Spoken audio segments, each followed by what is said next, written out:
allow the two It's okay. It's okay. Off your mind. It's okay. She Off your mind. like me. Chai!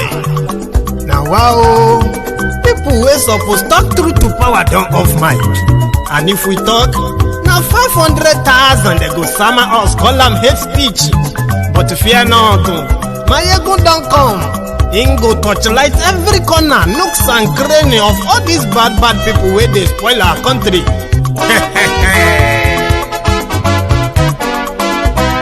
So my people make we laugh, oh yo yo. Maiyegun don't come, oh yo yo. My people make we shout, oh yo yo. Maiyegun don't come, oh yo yo. Maiyegun don't come, man of the masses, oh yo yo. Maiyegun don't come, oh yo yo. Maiyegun diary Politico, oh yo yo. Maiyegun don't come, oh yo yo. This one not the off in mind, oh yo yo. Maiyegun don't come, oh yo yo.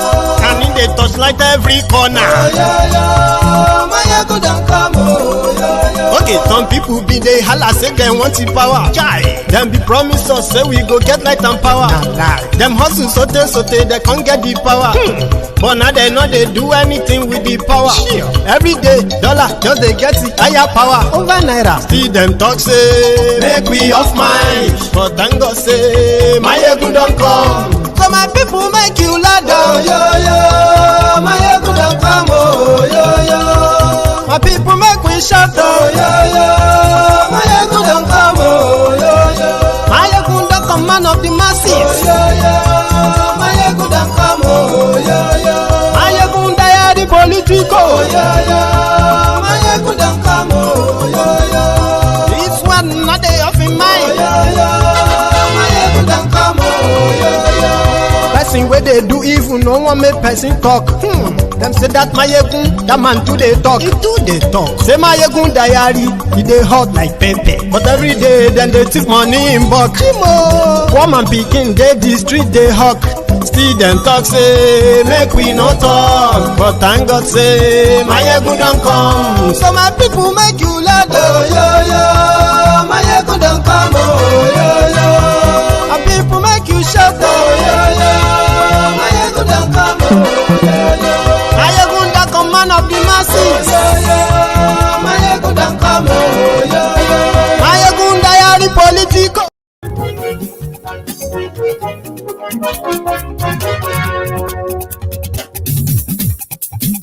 Hello there. Maiyegun làwa mọ̀ la mọ̀ dódódódó. Maiyegun diary, Maiyegun number one. Good morning to you, good afternoon to you, and good evening to you from wherever you are watching from. This is Maiyegun Live. Maiyegun ti dé o, ọ̀rẹ́ ara yìí. Maiyegun diary, Mo ti dé. Lórí Facebook, lórí YouTube. Maiyegun diary, Maiyegun number one.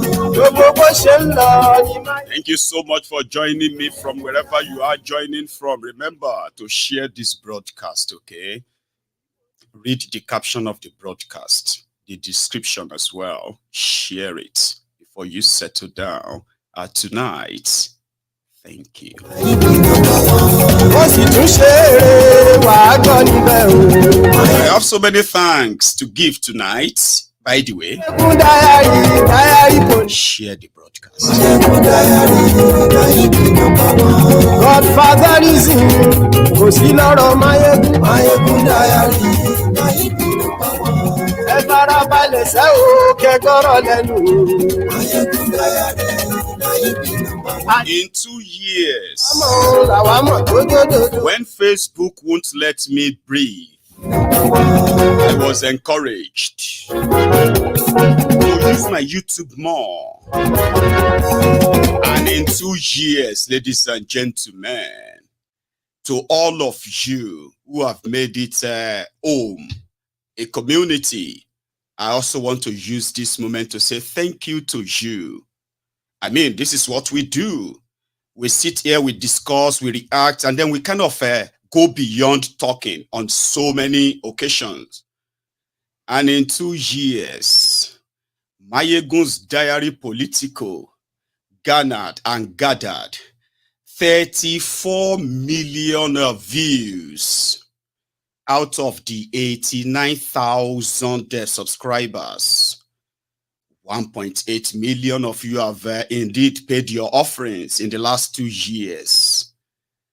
As much as 448,000 or nearly 500,000 of you have managed in the last 2 years to continue to dedicate your every 3 hours, we say, in contributing to the temple. So it's growing. 448,500 shares in 2 years.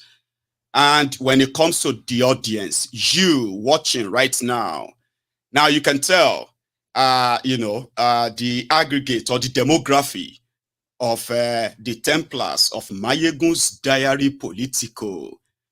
I am proud of us. So seriously, I am not a musician. I'm not an artist or something, but just managing, creating and managing a community that has remained consistent, helpful, that a lot of people have given testimonies to. MaiyegunsDiary Politico, where have you been all watching from?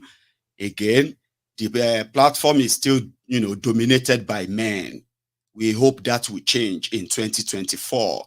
More women will be here. More women will be interested in this conversation that we have on MaiyegunsDiary Politico that are indeed, life impacting, you will say. And for those who usually say, Maiyegun, your videos are too long, and your video seems not to be getting to the right audience in Nigeria because they don't have money to watch hours-long videos, then you are wrong. My statistic shows that the second out of all these millions that you have seen here, 34 million views in 2 years, the people that watched Maiyegun most are in America, no doubt. I know that. Nigeria is the second most place they watch Maiyegun from beginning to the end for the last 2 years. If you take 23% of 34 million, you know what that means, right? Then, of course, United Kingdom, where I am, of course, takes 20% of my audience. The rest, all of you are scattered all over the world.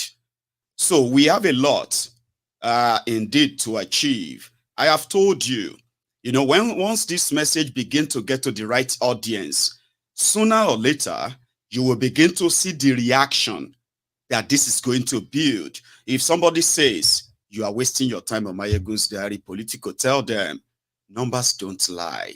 Statistics don't lie. Thank you. Now, share the broadcast before we start.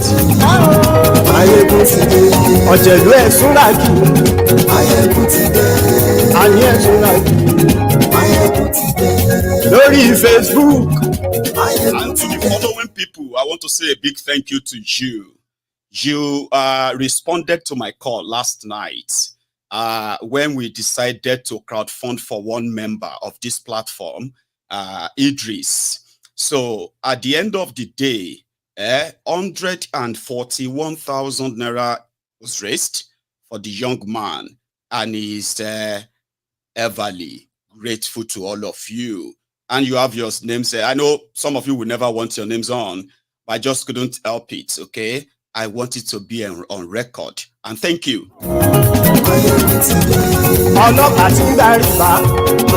Share the broadcast now.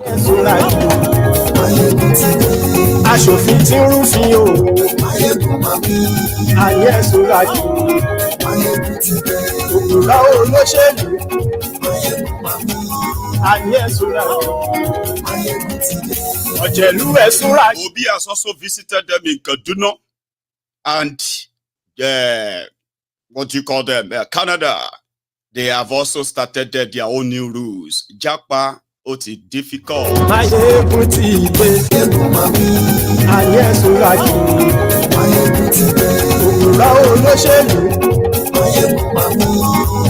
Someone said they couldn't see their name. We'll figure that out. Ọ̀jẹ̀lú ẹ̀ súnragì. Maiyegun ti dé. Ayé ẹ̀ súnragì. Maiyegun ti dé.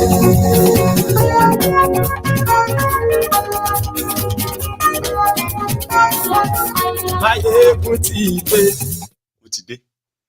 Sorry for the late start. Okay, I just had to do that from the start, or I will forget or get so kind of soaked in the whole program that I may never give that vote of thanks to all of you who have always been there for me. You might think that little things you are doing there, Maiyegun, I have liked it, Maiyegun, I have shared. They are all contributing to the spread and wider spread of the message. And at the same time, it continues to give stability to my platform, which is also your platform, or we can say our temple, for those who are like spiritually connected to this platform. You won't understand if you are a newbie, okay? But time will tell. Now, as people have been reacting to the mistaken bombing of Tudumbiri in Kaduna, in fact, it has turned to the political mecca for the Nigerian politicians, especially the northern politicians who are demanding for justice. I want them to get justice. I can tell you this for free, not the kind of justice that you would expect the victims to get. It's not the same justice some of these politicians are indeed seeking. A lot will use it as they would normally do if it's, as long as it is not, Bokwari kind of, they use it as a leverage, politicize it and all that. But the simple justice that these victims can get is this: who gave the order? Where did the intel come from? And who are responsible for this? Nothing like move on. Everybody, now let's donate all our salaries and give it to them and continue to ask for justice. Listen, be very specific. However, Peter Obi also took his own turn, and he was there. He gave them 5 million naira. And from some of the reports, he also gave the staff in the facility where they are taking care of the victims, he also gave them 1 million naira for refreshment, kind of 6 million naira or so. Then he came out to speak to the press by kind of asking that if you really want to deal with this as a government, number one, everyone would like this investigated, and whoever is responsible for this, like, punished. Okay, but that is not going to be all. If you are going to have to put up a foundation or put up a, do you call that a foundation? Is that what you call it? Anyway, just put up an orphanage or something like that, okay, to care for the orphans whose parents were already killed in that blast. On that notice where we're going to start this evening, okay? So remember, share this broadcast, because the moment you are in, sometimes so difficult to go out there and go and, do that. So share it like this. And ladies and gentlemen, we start. Obi.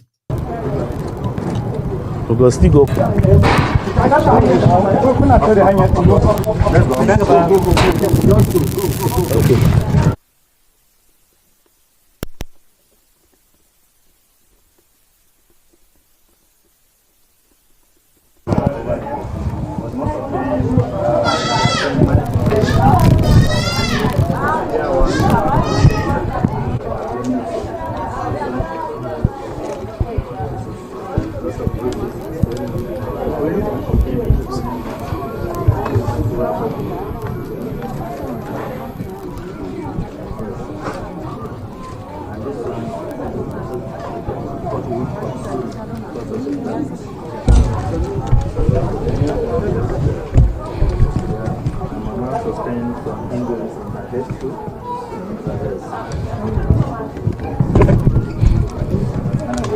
Okay,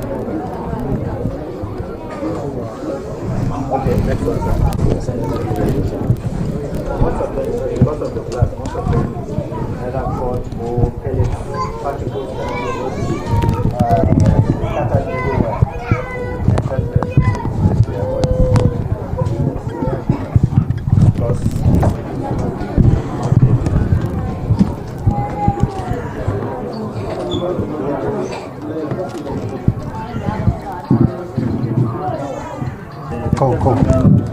Go, sheep. Go. Thank you. You have my number. Why is Bangla?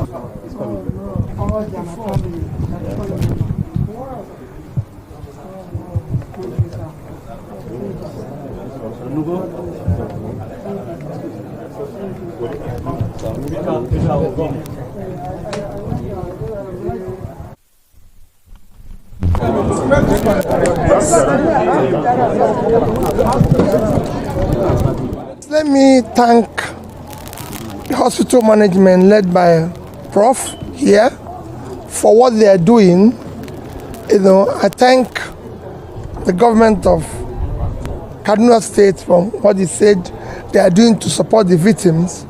Their response is what it should be, and I urge everybody to get involved. So I believe the right things are being done as far as regards the hospital, what the hospital management is doing.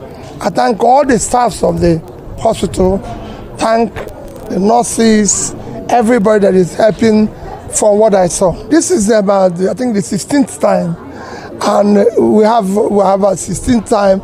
Let me first appreciate the hard work and the effort of the military in helping us to secure the country. But then we should also re-examine and ask ourselves this fundamental question about this reoccurrence where we have 16 times and we have lost almost 500 people. Why is this happening and everything? And be able to see how, as a government in particular, we can support the military to ensure that these things don't happen again. It brings me into question. I always ask at times when I listen to the present, I think it's Chief of Defense Staff, who said that their regular allocations are not, budgetary allocations, are not released to them adequately. And then one questions, what is our priority? To release money for non-essential things like SUVs or renovations and everything, or to release money to secure ourselves? Because security, everybody knows, is very, very critical to our problem today. That will take our farmers back to farm, which will tackle our main inflationary item, food. If we secure the country, that's the only way we can attract the foreign investors we are looking for all over the world. So this is critical. So for me, we need to do more and make sure that we spend our resources in the critical areas where it will be. Even improving the health sector, like this hospital. Bringing them and treating them in the hospital is one thing. Do we have a sustainable foundation to see, especially the orphan children, all through? I have somebody who lost 34 family members. The trauma of that. Especially these orphan children. We must all join hands, because they are not our children. They are not our property. Everybody must join hands to see them through. I, in particular, know that if such foundation is set up, I will contribute to it as long as it exists. It is critical. It's important. We're talking about it. We're family. This thing that happened might have happened somewhere where we think we're not from, but we're all family. We're the same thing. And I've always said the purpose of government is to care for those in need and the poor. For me, what is more important is to ensure that it does not occur again by making sure that the right things are done by the military, by everything, to be more precise in what they are doing. If they're not precise, maybe take caution and be prepared. Two, to ensure that we provide the right amenities. The visit today is private and everything, but we have to do things to support them. First is that I have to make a personal little contribution of 3 million naira to support the effort of the doctors. But I have to look in at the doctor. Prof told me he has 1,000 workers in this hospital because they're very critical. You can't talk about healthcare unless there's a staff, and the staff are critical. I know they are big people, so I will buy them at least a bottle of Coke each. So I'm going to give Prof 1 million to be able to buy the staffs. 1,000 of them as 1,000 for Coke will be 1 million naira. So I'm going to make that contribution to him because it's important. See, so it's 4 million naira.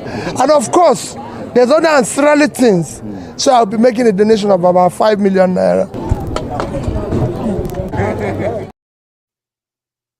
And I know. That's why I said that I'm bringing that to you here too. So in his own statement, right, people believe that, well, some of you have expressed that already. He's also playing his own political, what have you, yeah? But the difference here is this, if we want to be honest, right? Now, that could be, you may be right too. This guy has been like funding refugee camps all across Middle Belt, northern Nigeria, like normally for years. Here you get, like it's been kind of been like that. But that's actually not the point here tonight. The point here is that when you see politicians gathered around people who have become the victims of Nigeria like that, it is mostly for photo ops. There is no long-term plan or anything. Ask those who have survived terrorist attacks in their communities. Ask those who have survived kidnappings after paying ransoms. Ask all these victims if they've ever heard from their politicians, their immediate politicians in their communities, not to talk of their states, not to talk of the federal government, ever again. Ask them. They will tell you, ever, never. But these people also exist within a damaged Nigeria. I call them damaged Nigerians, existing with the trauma that they experienced, which politicians always looking for loopholes, how to milk it, not because they are interested in ensuring that that never happens again. They are not interested. They will say it. We'll make sure that it never happens again. They will cry if they have to. Yes, they will cry. Gets really emotional. That people will be begging them. It's okay, Excellency, it's okay, Excellency. It's all lies. All for the camera. Ask the victims afterward. This is one thing that Nigeria has done successfully for 63 years.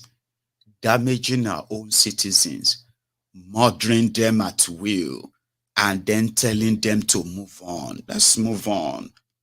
Like it never happened. That's one thing that Nigerian criminals have done very, very successfully well in 63 years of the existence of Nigeria.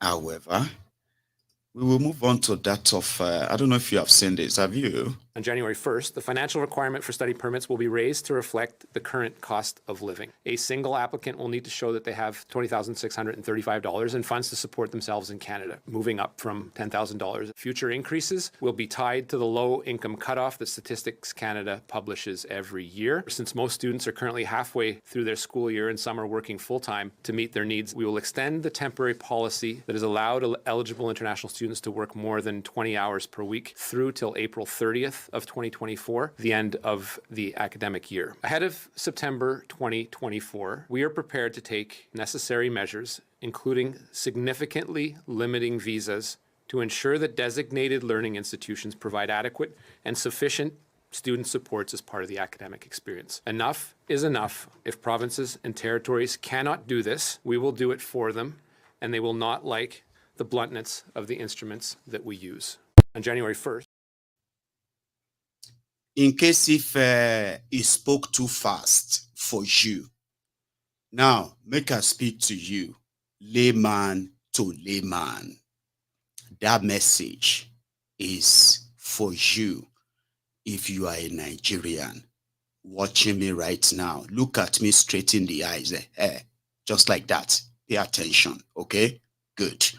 Now, if you are watching me, either you are watching me from Nigeria or you are watching me from outside Nigeria and you have a plan to leave Nigeria, or you have a plan to help somebody leave Nigeria, all of this will make sense to you very soon, okay?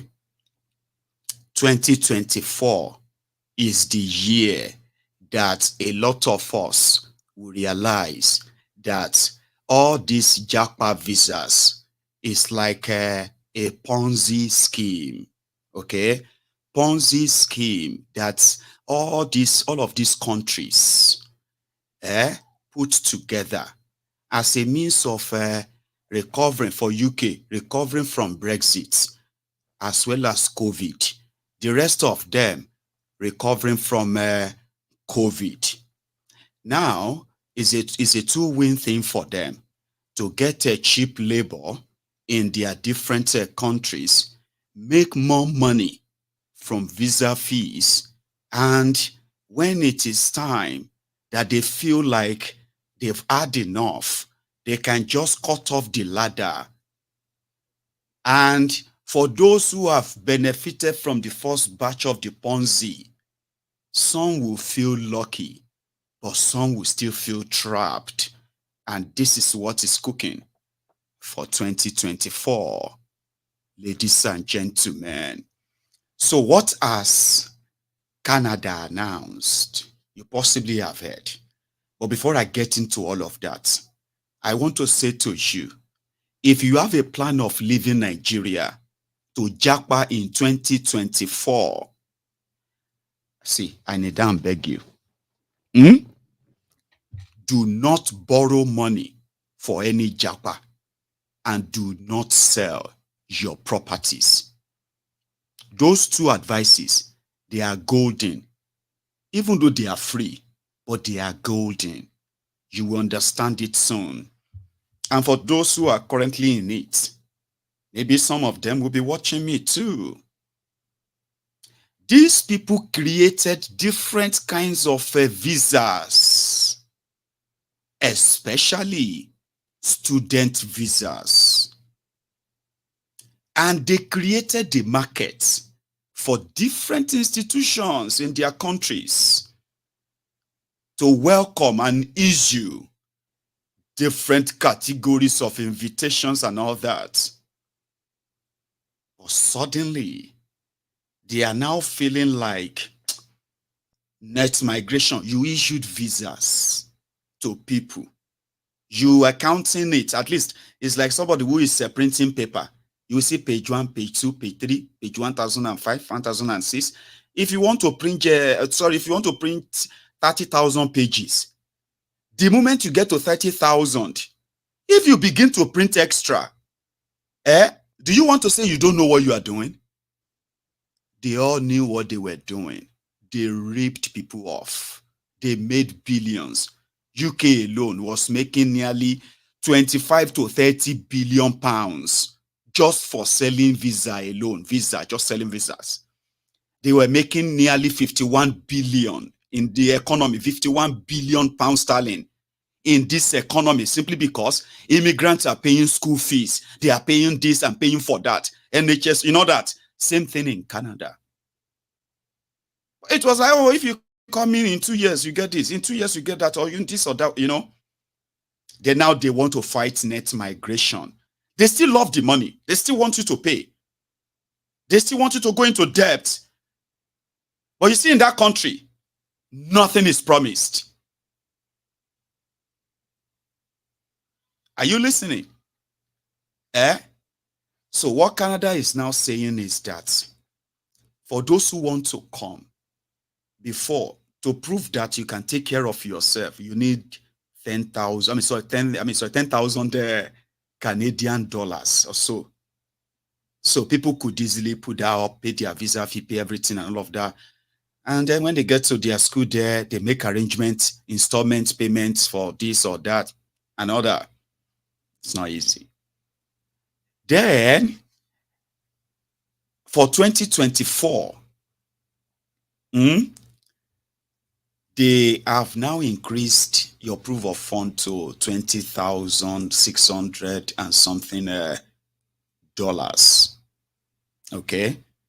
And that's for those who want to come, among others. So it's your money. They are not saying you should give it to them. You don't pay them that money. You just have to prove you have it. And there are people who can put that together, and we have this and we have that and all that. Now, that is their own way of saying, maybe you still have a chance, okay? But they have no intention of actually giving you their visa per se. That's that. But for those who are inside, the condition applies to you too. That wasn't the condition they gave to you before you joined them, right? But it will eventually apply to you. Now they are saying, listen, you see this law that we are making now, these changes, for those of you who are either applying or you are already in Canada, at least the academic year is going to end in April. So you see that condition of the visa we gave you, like for example, that condition where you could make an installment payment arrangement with your schools, like at the end of this whole thing, right? No, you would have to be ready to pay the full fees or go back to your country. Yeah. Remember, you could work and all that. Meanwhile, they said, oh yeah, you can still work for over 20 hours. There is no way you can be working for 20 hours in any country and be able to pay thousands of tuition. It's impossible. Sure you get. And they know it. So which simply means you will be in Canada, and for you to remain in Canada, you either have some people printing money for you in Nigeria or somewhere else in the world to pay up your tuition. The new arrangement will no longer include you probably paying an installment anymore, because you have to prove that you have the school fees now. Here you get, you have to prove that I have it. How much is your school fees? Oh, $22,000. Oh, 18,000 Canadian dollars. The same thing is happening in the UK too. They gave them visas. Bring your dependent. Bring everything. Come in. Your dependent can be working, but you work 20 hours. Oh, you can make arrangements with your schools, installment payment, and blah, blah, blah, blah.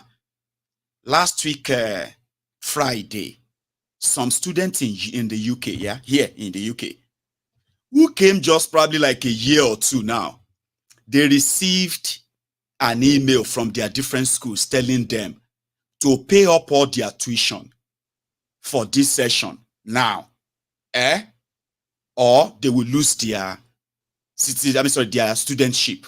What does that mean? Their visas will be cancelled. So a lot of them who are already here, still finding their feet of either working to make enough money to even meet up the arrangement they have with their different schools. All these conditions were approved, though. They were not backdoor agreement. There were those who left Nigeria. They told them, pay half tuition before you leave. Some of them paid half of their tuition of where they were going, with the agreement that they will pay the rest instrumentally. Now, what they are saying in Canada now is that from April, they are not saying you can't stay. Your visa is still okay. But you must show them that you have the full money. The full money for your tuition. For those of you who went there to do postgraduate and all of that, now to maintain that, I don't know what it's going to be like for you. I can only imagine. In the UK, people are already sort of confused of what their new rules is all about. That, okay, if you are in the UK, before you can come here and get a skilled workers visa in the UK, you must be earning a certain amount of money. Now, listen, they were giving them visas like that from here in the UK too. They plan to bring 600,000 people. That is 600,000 skilled workers and their families. At the end of the day, they said 600,000 a year. The money was so sweet because everybody want japa from Nigeria and every other places like that. The money was so sweet for them that they didn't know that they have issued visa to almost 1.3 million people in a year. And now they started looking at it like, this is too much now. How can we do this? This is too much. So they made their rules. In the UK, they didn't tell all of them who are students here that, listen, this is going to also affect you. You need to pay up all the tuition to show that you can pay. And you must also show, if you already brought your dependents here with you, you must show that you can take care of them. And to show that you can take care of them, pay your school fees as well. You must be earning a certain amount of money. The certain amount of money that is not in the category of the visas they gave to them. They gave them visas that will earn them between 27,000 and 29,000 pounds in a year. That's the visa they gave to them. You cannot leave that visa and go and apply and start another thing. Outside it, you won't be allowed. Here you get. But now, with the expectation that after certain years, because they must be working, after certain years, they can now apply, 5 years in fact, apply for permanent residence, which we call indefinite stay in the UK. Now, to apply for indefinite stay when their visas run out, if they manage to push and push and push, for those who are students here, who had the impression that they will work and pay their school fees and still manage their lives, some of them are realizing that it's almost a booby trap for them. Here you get, but again, like people are trying to kind of figure it out. They added to it because the effort is to ensure that even if the whole place no frustrate you to go back, Baba, even yourself at a point, you have to be like, you know what? Legally, you understand? Legally, you would have no choice but to pack and go back. So when I look at the whole thing, I just see it as a Ponzi scheme that people are beginning to figure out, how are we going to manage this? What does this mean? What does this mean to me? Please, what does this mean to us? Does this affect us? Does that mean that this, they put them in that quagmire? But they are not tired of still taking the money. They are making the new rules for those who are going to pay in 2024 because according to that's how to cut it down.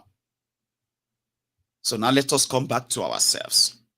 The message I shared a while back that, you see, it will take one mad, far-right rogue and his group to take over government. And it will take one single legislation to remind all of us that we all are migrants. Even if you have kind of received the citizenship of these places, you can wake up to it and you can become so confused. And confused to the point that you'll be like, I don't even understand. Are they talking about me? They are talking about all of us. So for those of you who don't know that, the chance that you have being outside Nigeria to be able to see clearly the madness going on, and how that madness will continue to push the best of the best of Nigeria outside Nigeria. And then you will be left with the worst, the rogue, the heartless cold-hearted criminals lording over everyone. I mean, if you would understand that for a moment, that whatever we have, probably we have right now, can be termed temporary. And it doesn't feel good if but what should we do then, Maiyegun? it starts from at least be steadfast, be honest, be sincere in your positions on things. For example, if you believe strongly that Nigeria needs to break up, okay, stand by that. Stand by it. Come rains, come shine, stand by that. If you believe in Yoruba nation, stand by that. If you believe in Biafra, stand and stand still by it. Believe in it to death, right? If you believe in what do you call that, restructuring, where you can have a confederation and all of that stuff. You know, if you believe that this current arrangement is not working, it has been like a weapon fashioned against all of us from every part of Nigeria.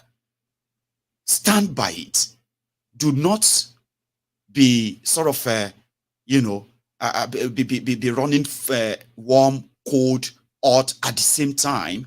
I have seen people, I've seen them where 2 years ago, you will call them your comrades. That with people like this, there is hope for the for the coming generation from every part of today's contraption called Nigeria. It was pretty much like revolutionary. But the moment they started their criminal charade called elections, we saw how many of you who fell flat along the way. It's okay. I am Maiyegun, the one that always be like your meeting point. I am the 3 foot part of the road where all of you ended up having to meet. Because to me, if you respect people's choices and you believe in yours and you don't give excuses that because others are like that, then you could be like that. If you can stand firm, that's what I'm trying to tell you. If you can stand in what you believe in and you are not changing weather, like because of, then we can begin to talk about when can we effect a change and put an end to this. But you know yourselves, right?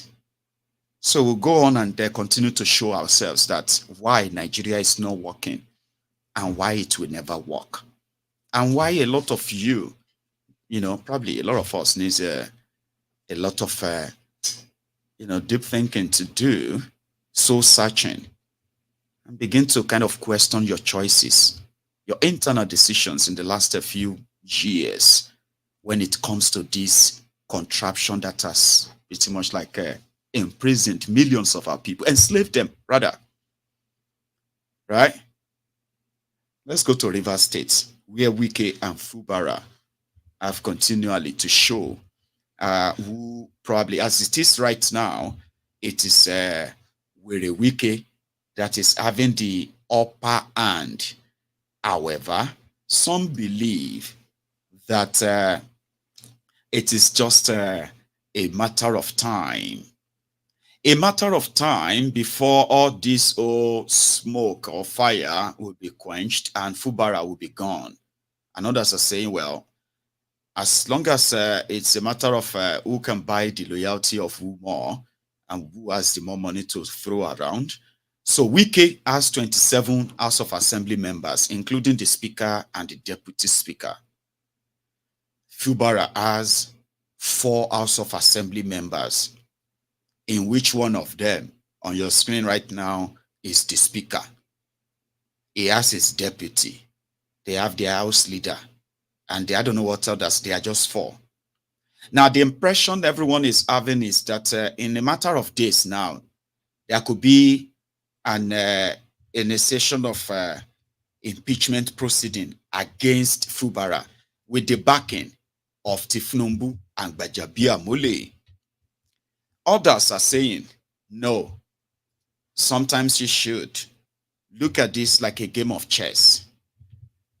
Where a Wike is an extra, okay?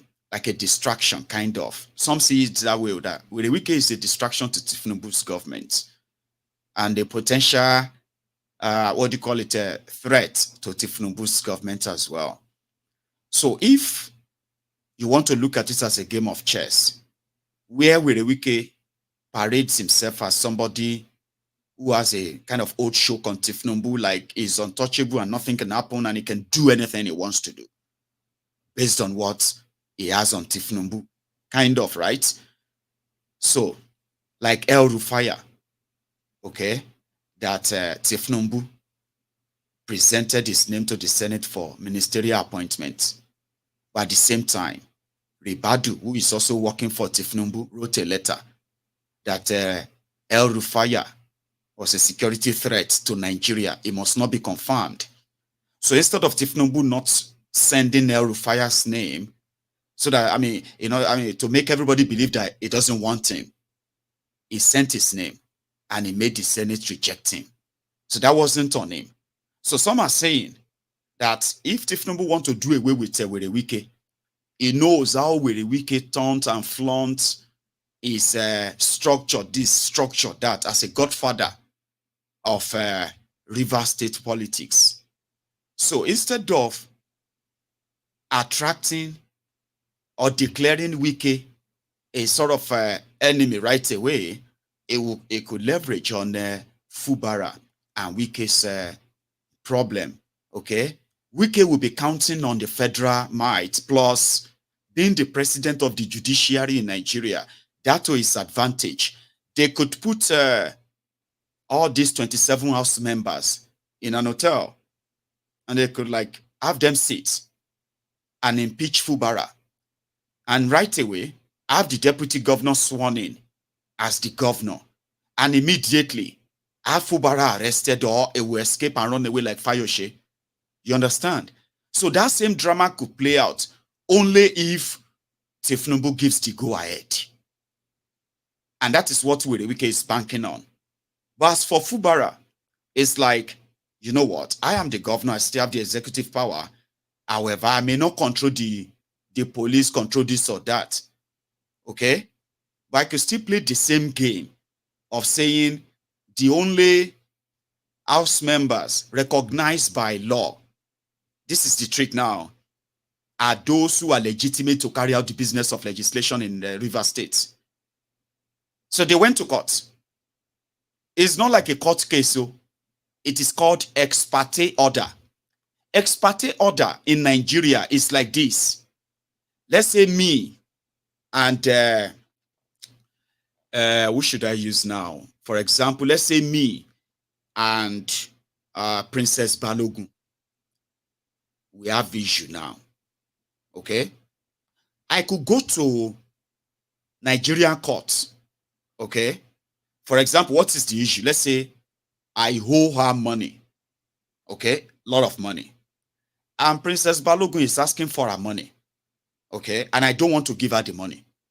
I could go to Nigeria courts, bribe a judge, all right, to give me an ex parte order against Princess Balogun. Ex parte orders like, I could say, Princess Balogun should stop asking for her money. In fact, this order says Princess Balogun should stop parading herself as the owner of her business. The business now belongs to me until there is a court judgment that vacates this order.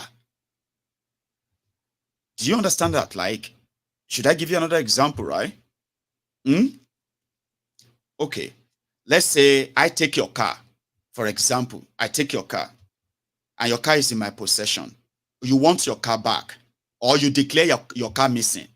So I go to court and say, I want an ex parte order against you from asking for that car. And that order allows me to drive it as the owner. Even though when I get the order, you were not there. You don't have to be there. In fact, you are not there. You are not expected to be there. Just walk straight to the court, pay the judge, and let the judge give you an order against somebody. And then that says you enjoy it until another court says that order, I vacate the order. Anyway, Don't let me distract you. So in River State, after they burned down the River State House of Assembly, a part of it, by God knows who, because according to them, they said the 27 House of Assembly members loyal to Wike, they were planning to impeach Fubara, the governor, for not paying 25% of all the revenues accrued to the state every month to the former governor, who is now the minister of the FCT Abuja. Sure you get. So hearing that, the supporters of Fubara, the governor, mobilized to the House of Assembly. And for some reason, a part of the House of Assembly caught fire, got burnt down. So those 27 House of Assembly members, they ended up having to vacate the entire premises, run for their lives. Well, the background story is this. They are all from the same political party. But because Wike, who has been using River State money to fund PDP since 2019. Now, he was expecting the PDP to reward him with their presidential tickets. But you know how that went. So he decided to bring everything PDP down with him. He is a minister under APC government, as you know, right? However, the government he left in Rivers, they are still PDP. So everyone knew then that it's just a matter of time before Wike himself will become officially APC. And if you are still believing this clip, some of you saw this back then, when a lot has happened though, after this video. To make a pronouncement. So everybody will have to be careful. You give somebody an umbrella, the next day he defects. EFCC will come. He said, no, let me join them. So EFCC will not be against you. You carry the vote of another party and you join another party. Can you transfer vote? You work hard for somebody to win the election. Tomorrow the person say, no, I have defected. If you are defecting, leave the seat. If you know it is easy to make a pronouncement. So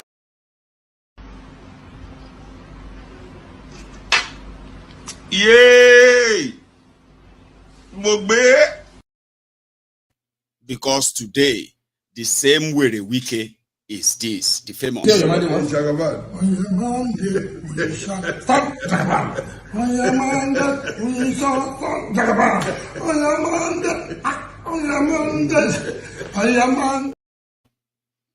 you get that now?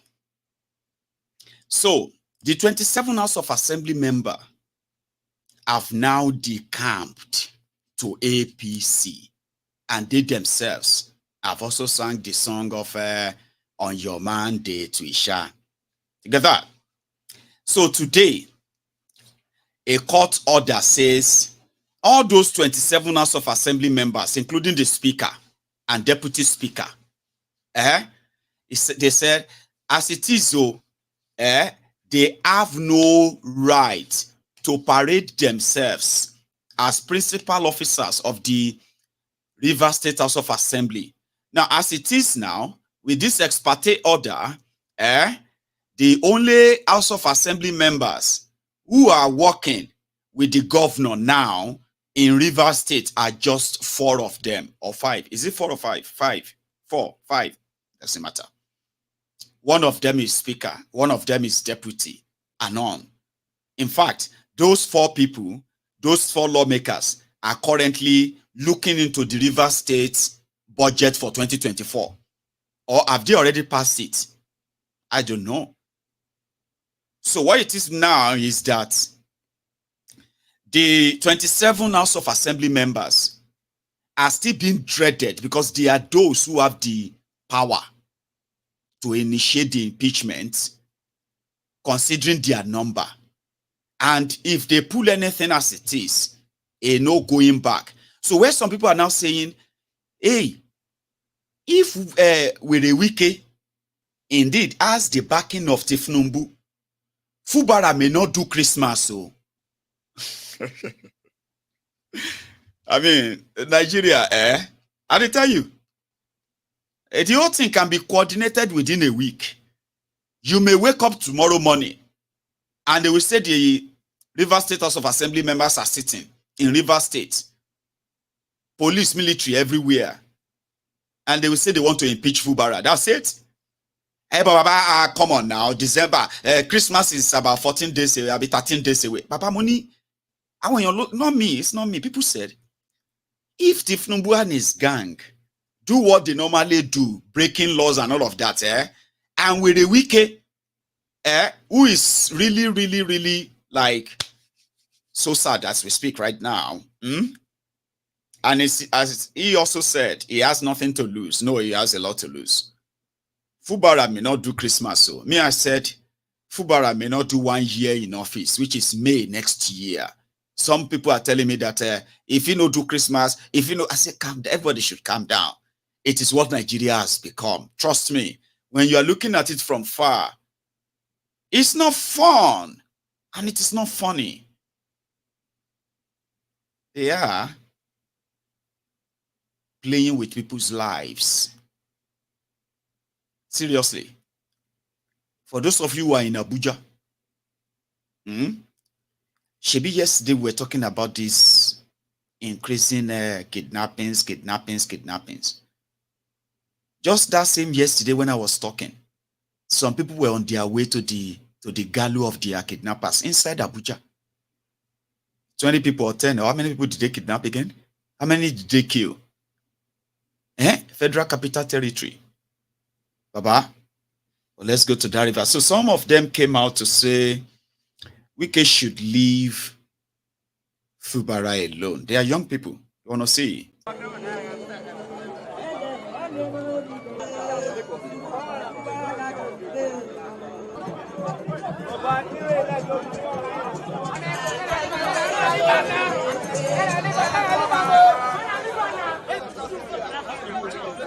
Please let us see this.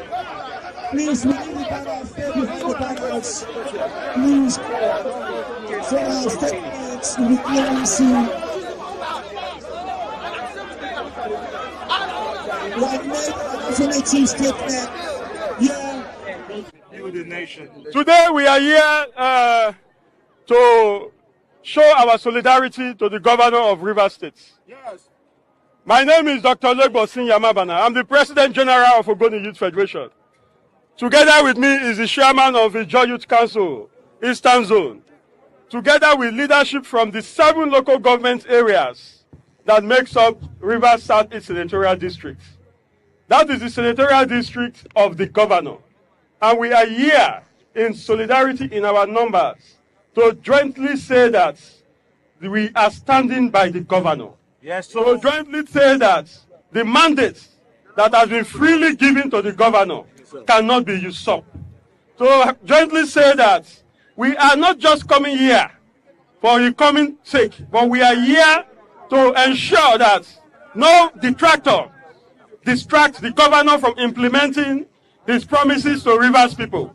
The simple promise agenda of the governor must be allowed to be implemented. Yes. We are also here in one accord to say that if there is no SIM, there will be no Rivers State. Yes, in these next 4 years. Yes. We are here to say no to any unholy and unscrupulous plan to unlawfully impeach the governor. Yes. We say that cannot work. Of course. After this time, we shall go and occupy the Rivers State House of Assembly. Yes. We are also here to send a message. To all the members of assembly that has defected from the People's Democratic Party. We are telling them that in line with Section 109 of the Nigerian Constitution, their seats are vacant. Yes. And we are hereby calling on the Right Honorable Speaker, Right Honorable Edison Aye, to immediately declare those seats vacant. Yes. We are also calling on the acting party chairman in Rivers State, acting PDP party chairman, to immediately rescue himself by declaring those seats also vacant. Yes. Because we, the Rivers youth, we are peaceful and we are following the Constitution of the Federal Republic. We will continue to demand our rights. And our right is the one we have given to the governor, for him to say peacefully and rule the state to the betterment of all and sundry. and we are here in one accord. Thank you very much, and God bless you. Let me put record straight today. 35 or 37 members of House of Assembly can never be bigger than the geography, can never be bigger than reversible. In 2020, in 2015, 2019, we paid with our life to protect the interests of the former governor of Rivers State. We know what happened in Rivers State. I was stood firm to support the former governor. My name is Samuel Tonyekpoko, the chairman of IYC in Rivers State. We have supported all of our brothers to produce Rivers State, to produce governor of Rivers State. We expect in return that they to support the jobs in Rivers State. Similarly, Fubara has essence integrity to govern Rivers State. He has been tested and trusted. He is not a questionable character. Some few persons cannot sit in their convenience and decide the fate of Rivers State. This is the first election youth came together irrespective of political party to give massive votes to this particular governor of Rivers State. It breaks our hearts that because of petty sentiments, some few persons want to decide the fate of Rivers State. We say no. We say no to illegal impeachment.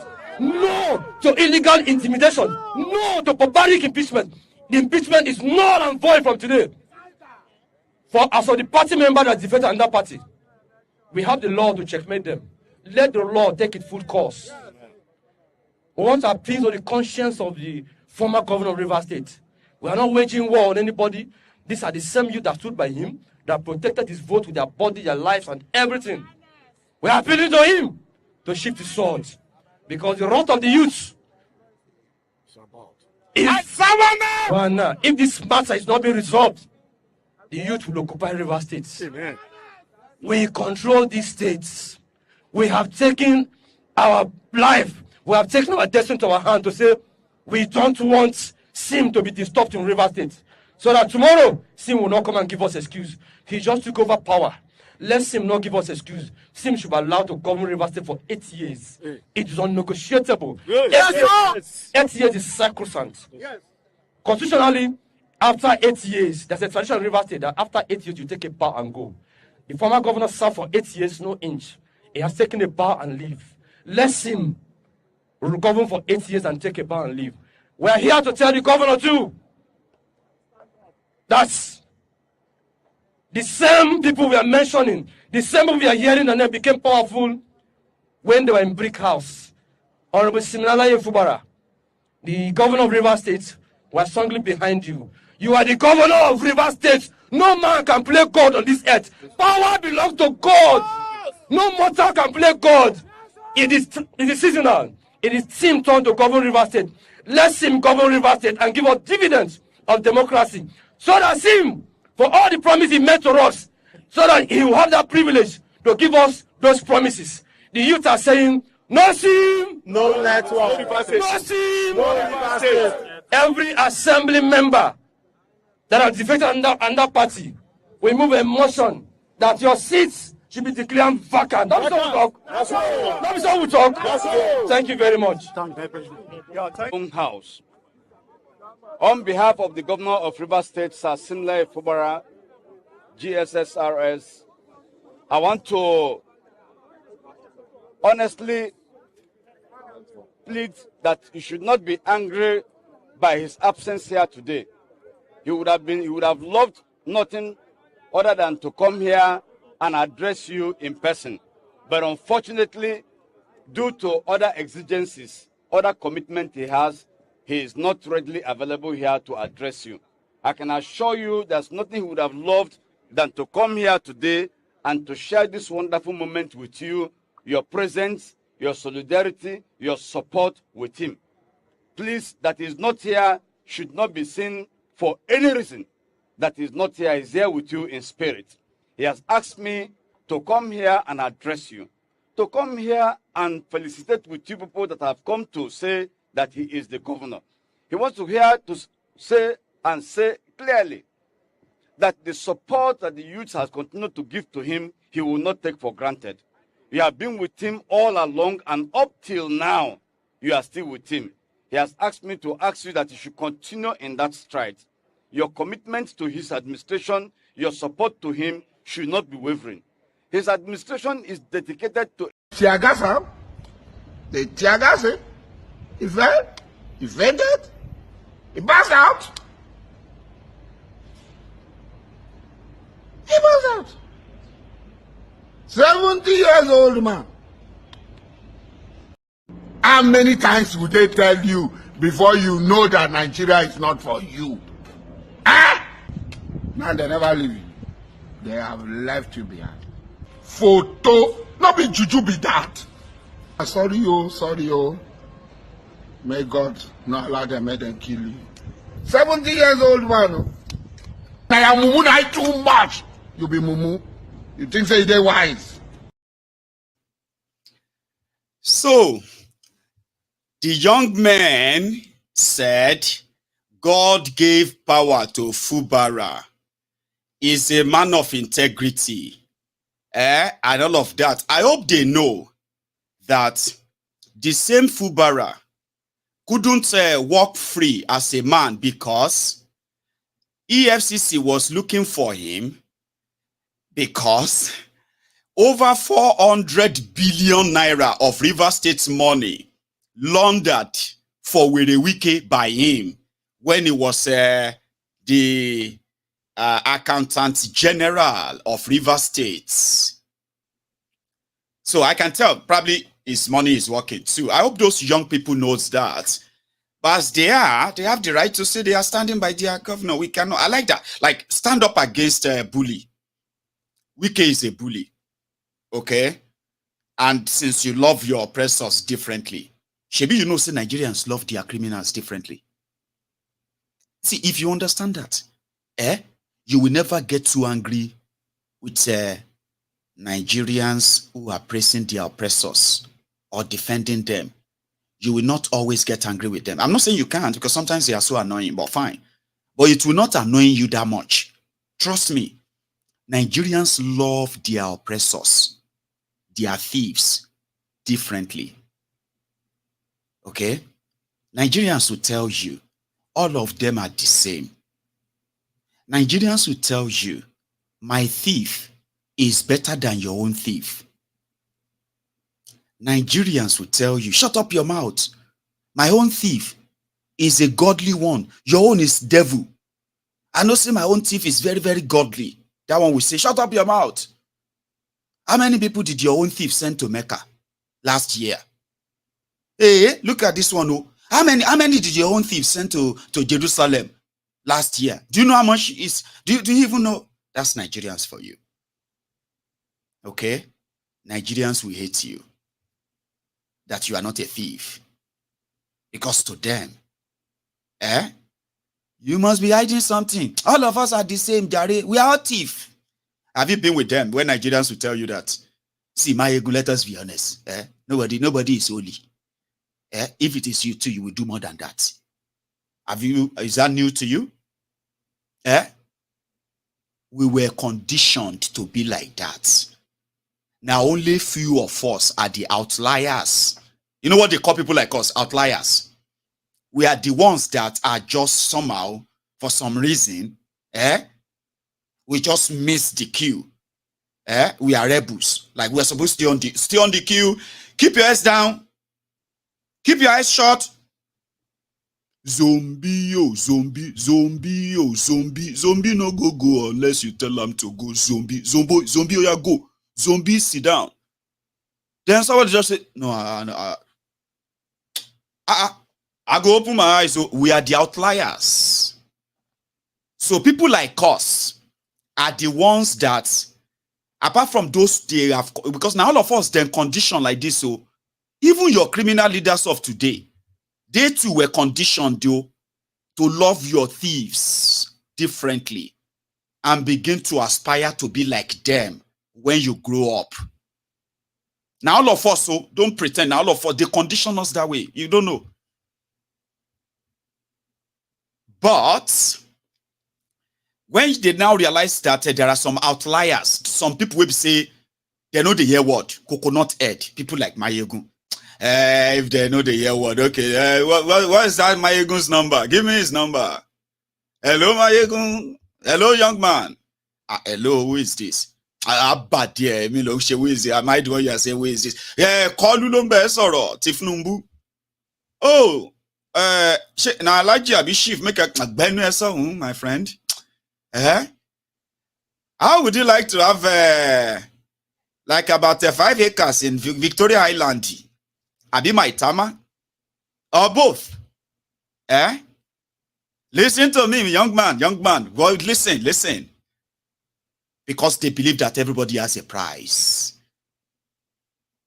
So then when you begin to learn, Ashwaju, sir. Yes, sir. Sir, it's just that, it's not that I hate you. It's just that, it's just that I just kind of, sir. Ben, when are you coming back to Nigeria? They will show you your properties in Lekki. Would you like a place in London, like areas like Croydon? Abi Westminster, I can tell them to put up a building there for you and property. But what do you like? See, carry. Is it going to be like 2-bedroom? Abi 3 bedrooms? 2-bedroom? Abi presidential suits in Westminster. Go stop Google nonsense, don't you? Stop all that nonsense you are doing. Come here, let's help your life so that you don't end up in, Okay, sir. Sir. It's just that if you see flight for 7 a.m. tomorrow, so that I can be in Abuja before 1, sir. Because I know you are a very busy man, sir. I say, I'm very busy. Okay. Just any Friday. You can come on Friday. I don't do much on Friday. I say, okay, sir. Yes, sir. Ashwaju, sir. Yes, sir. So the outliers are there to be bought. Now, when you come one collect, you go collect something. That's why they will now begin to hunt you down everywhere they can get you. Either to kill you, to jail you, to economically destroy you. Because you are the outlier. Kilon share, what is wrong with you? Family members will be calling you. Kini problem, boy? You know if you pay school fees of your children. Now they won't talk the truth, Abi. Osheo, Mr. Truth Teller. Now you won't fight for people. Kareo, Messiah. Because your family are suffering. They talk true. Meanwhile, you can shop more. You know that thing, right? We are the outliers. Unfortunately, you can't really trust a lot of us that long because poverty, you see, just like every Nigerian, an average Nigerian, okay? When you wake up in the morning, I don't know if you know this or if you have ever thought about this, okay? Now, you wake up in the morning. Mind you, probably there is no electricity, okay? What do you call? You're going to figure out what the transportation is going to say that day, and so many other things you want to face the day, Abi. But it can't be like say at the same time, poverty they hold you like this, and you are holding the poverty like this every morning, and poverty is like, Maiyegun, now me go kill you, and then you look at poverty to and say, Alaye poverty womi dada emi ni ma pa na me go kill you. But waiting is sure be say one person one go kill one between two of us. Now that what you call determination you carry go out that day. And when you see somebody inside the bus, it says, excuse me, sir, please shift. Sir, can you please shift? This role is for 4 people. Please shift. And then they will do like this. Sir. Yes, sir, please shift. This you are sitting in 2 people's places. And I say, they will turn it to fight. And later they will be like, why were you fighting that person in the bus earlier? Why were you fighting? She only said you should shift. Why were you fighting her? I don't even know. Alone, I don't know. It just be like when she says shift. I just thought she said something to abuse me. No, she only said shift. My brother, this country, I don't understand I don't understand this country again, man. Like, you are angry. A lot of you have no idea why you are angry. Every day you wake up, it is like the whole world is rigged against you. It's like there's something out there that is about to kill you. And you must stay at alert. So because any small thing like this, you have no idea what you are battling with, but you know you just have to battle with it every day. You are conditioned to be like that. So when you begin to question that and begin to kind of fight, you are outlier, and the story goes on like that, okay? But above it all, If those people who said they are fighting for Fubara, maybe if they kind of have a clue, the deal between Fubara and others, and then Wike and others too, and realizes that it is their commonwealth that is the bargaining chip and the cause of the friction, the problems, right? I think they will probably I don't know, maybe they will probably channel that energy to something more that can really deal with all the culprits, including Fubara himself. But what can you say? As it is right now, the Ondo people are possibly hoping and wondering what their fate will be in this imbroglio. You can call it imbroglio, the endless macabre dance. Akeredolu, who never returned from any medical leave, the one he went the last time, they said Akeredolu is very sick, but he's clinging on to power. He is. So he has left the Ondo people confused, if that's the right word. Some don't know if they should feel sorry for him, since anybody can fall sick. Others are feeling like maybe it's feeling sorry or feeling kind of sorry for him when he's not feeling sorry for himself. It's a waste of a feeling sorry. 9 months without working, battling with God knows what. Yeah? But clinging on to power to the point that he has now exposed the government, the resources of people of Ondo State to all kinds of briefcase politicians, criminals who are taking whatever they can take in his name.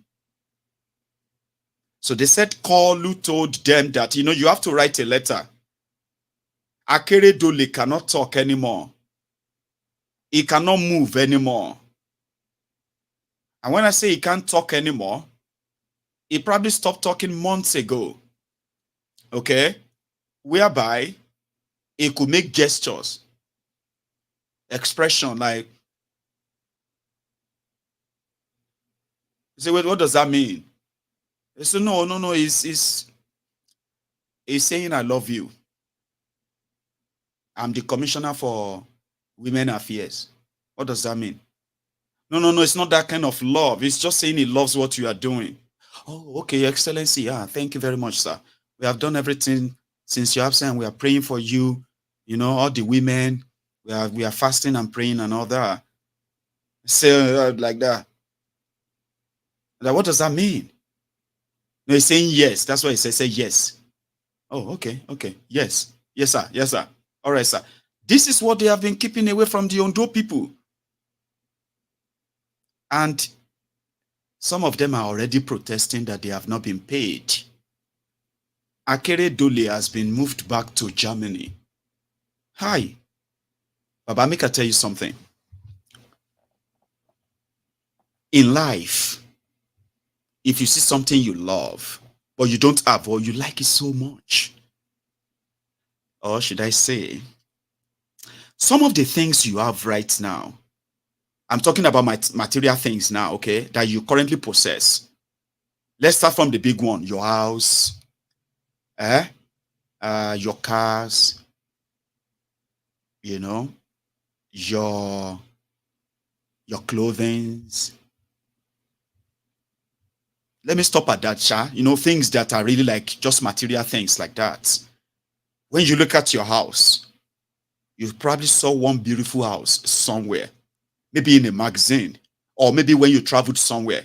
Oh, I love this house, man. Man, if I want to build my own house, I'm going to build something like that. Because you love that design. You love that everything about the house. Today, you have built something so much, even beautiful than what you saw. And you are proud of yourself, yeah? And look at that, your car. You're driving your 2015 RAV4, and then you just saw 2022 Range Sports, and you're like, oh my God, I love that car. Oh, I know it's very expensive, but I love the car.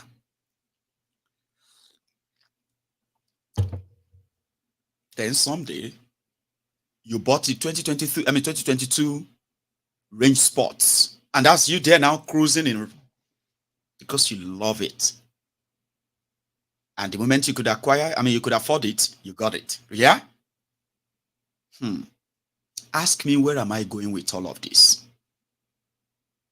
Don't worry, I'll tell you. When I look at the criminals ruining Nigeria, your criminal leaders in Nigeria, and then I look at how many times they spend in Nigeria and how many times they spend outside Nigeria in a calendar year. It's massive. A lot of them have, they buy themselves, they build themselves palaces. Most of them modeled after different edifices they saw abroad. Some of them today are car freaks, automobile freaks, simply because they have access to different magazines, different shows, physical access to some of these automobiles. So they dream of having them, and they got them. I'm like, is it not possible for a person to just enter one beautiful airport abroad as a governor and be like, wow, man, I would love to have this in my state and see what economic advantage this can actually bring. Oh my God, look at this beautiful hospital. Like, some of them come to different hospitals abroad. They stay in them, they trust them, they saw everything. Like, how could they not just be like, wow, almost see hospital now? See how they are taking care of people. I want this also in my state now. Man, what can I do to have this in my own state too? So that I could even take a taxi to go and get a checkup. You know what I mean? Like, oh, man, look at this school. Look at how they structured this school. And that is where my daughter attends. That's where my son goes. Why can't I organize the ones in my own state like that? To make it look like this. We can do it, Nabi. Can't we?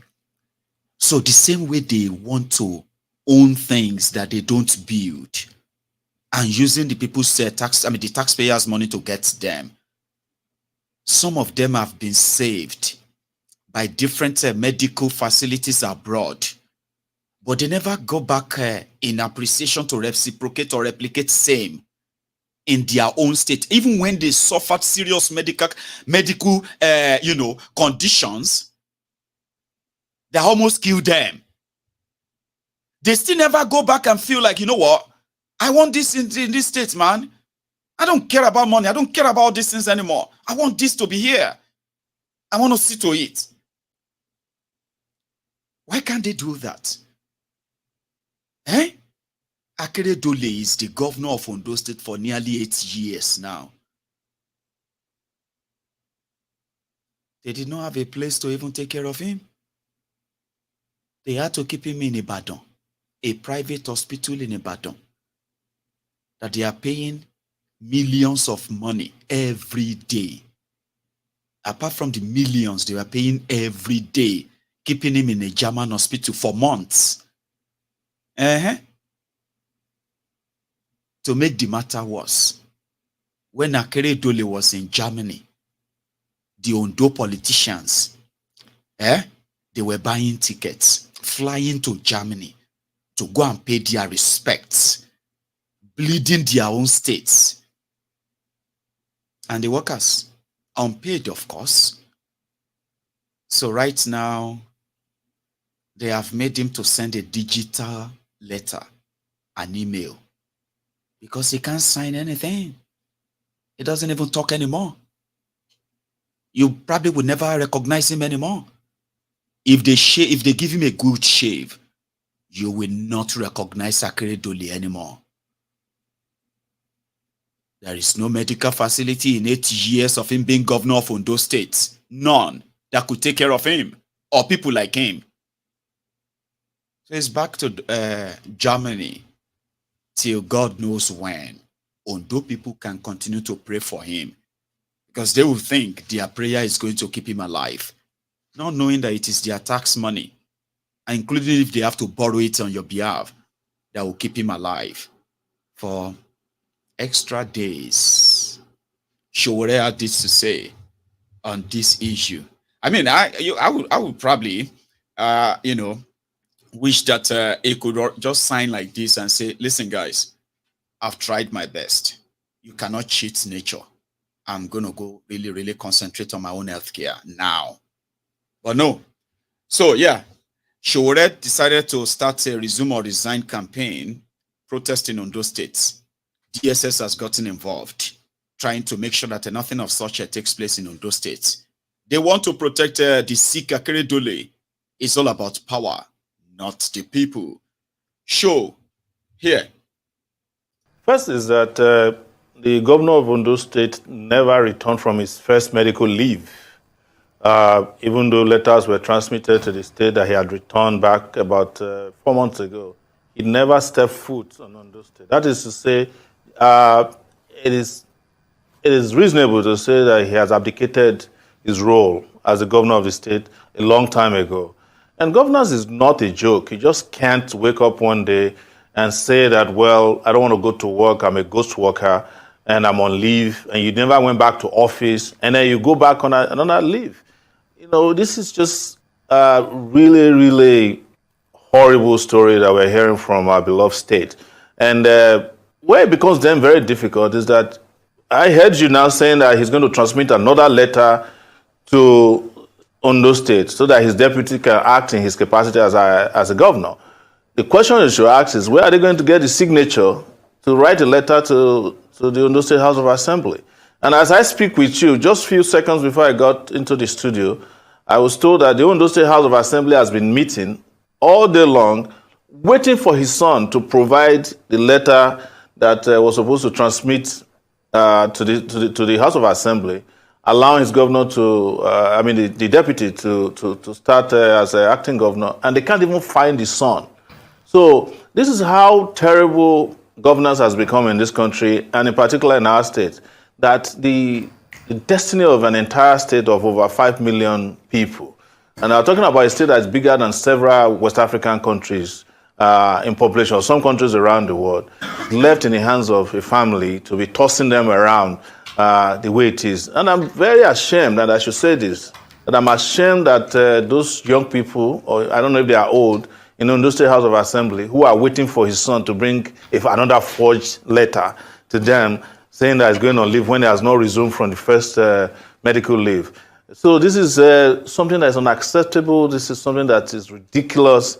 And I don't know why anybody would accept this, especially considering that we've been through this before at the highest levels of government. Don't let us forget that there was a president in this country, Yaradua, who was brain dead for 5 months. 5 months. And he was running this country by proxy until the people rose up and said enough is enough. And today, we are repeating the same thing in Ondo State. And interestingly, Akeredolu was the chairman of, or the president of the Nigerian Bar Association at that time. He said clearly that what Yaradua was doing was not only illegal, but immoral, and asked him to resign at that time. And now he's his turn. He wants to go to his grave with Ondo State governorship, which is impossible. So I don't know why anybody will accept this. And Ondo State, for that matter, you know, this is the same Ondo State that people always brag about, that they don't accept nonsense. Now nonsense has become the governor of Ondo State. And this is completely unacceptable. And my position is not determined by the fact that I'm from the state. I would do the same for any state in the country or the country itself, because we've done this before for Nigeria and resolved the issue of, at that time, with the doctrine of necessity. And eventually the vice president became the acting president, and eventually the president of the country. So I just want to make ọlọ́run wọlé abo ti òun ló fún lóru yìí ọlọ́run wọlé abo ti. The people Showore is talking about, they are at a different prayer point everywhere all over Ondo State, asking for God to, you know what I mean, or asking for a sporty bet to pay them. Good luck, show on that, okay? We just know that all this only does one thing: expose the rotten system that Nigeria actually operates, and how much that is so detrimental to the growth and development of our people. Now, if they say something that doesn't really correlate with what they are doing, that tells you where you should look for the cause of or the result of supposed their actions rather than their words. So, Akeredolu want to take Ondo State governorship to grave. He wants to have a state burial. Or what is all of this? If you ask me, now who I go ask? Because that was what somebody told me, that one of the reasons why petrol is expensive in Nigeria was because Nigeria is importing the petrol that the Nigerian refineries were not working. The moment Nigerian refineries start working, the price of petrol will crash. The moment a Dangote refinery starts working, the price of gas will crash.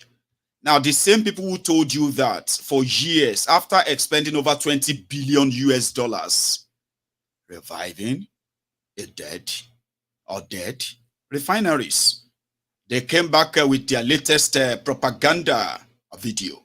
I was going to show you that a few days ago, but they added some useless sound to it to probably make it useless for me to use, so I just ignored it.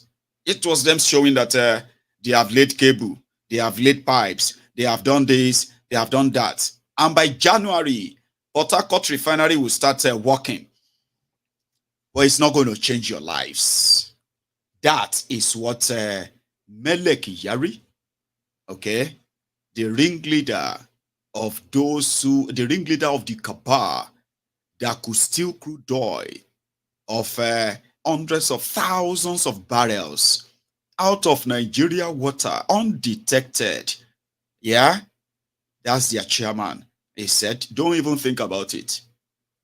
Okay, look, when I just wait for 2024 first. Are you ready? Are you ready to buy your own per liter at 1,200 naira per liter? Boya Kenny, nice day. Listen. And I think I can just get this for you. There are, if I remember part of it, you have over 4,800 illegal connections on our pipeline.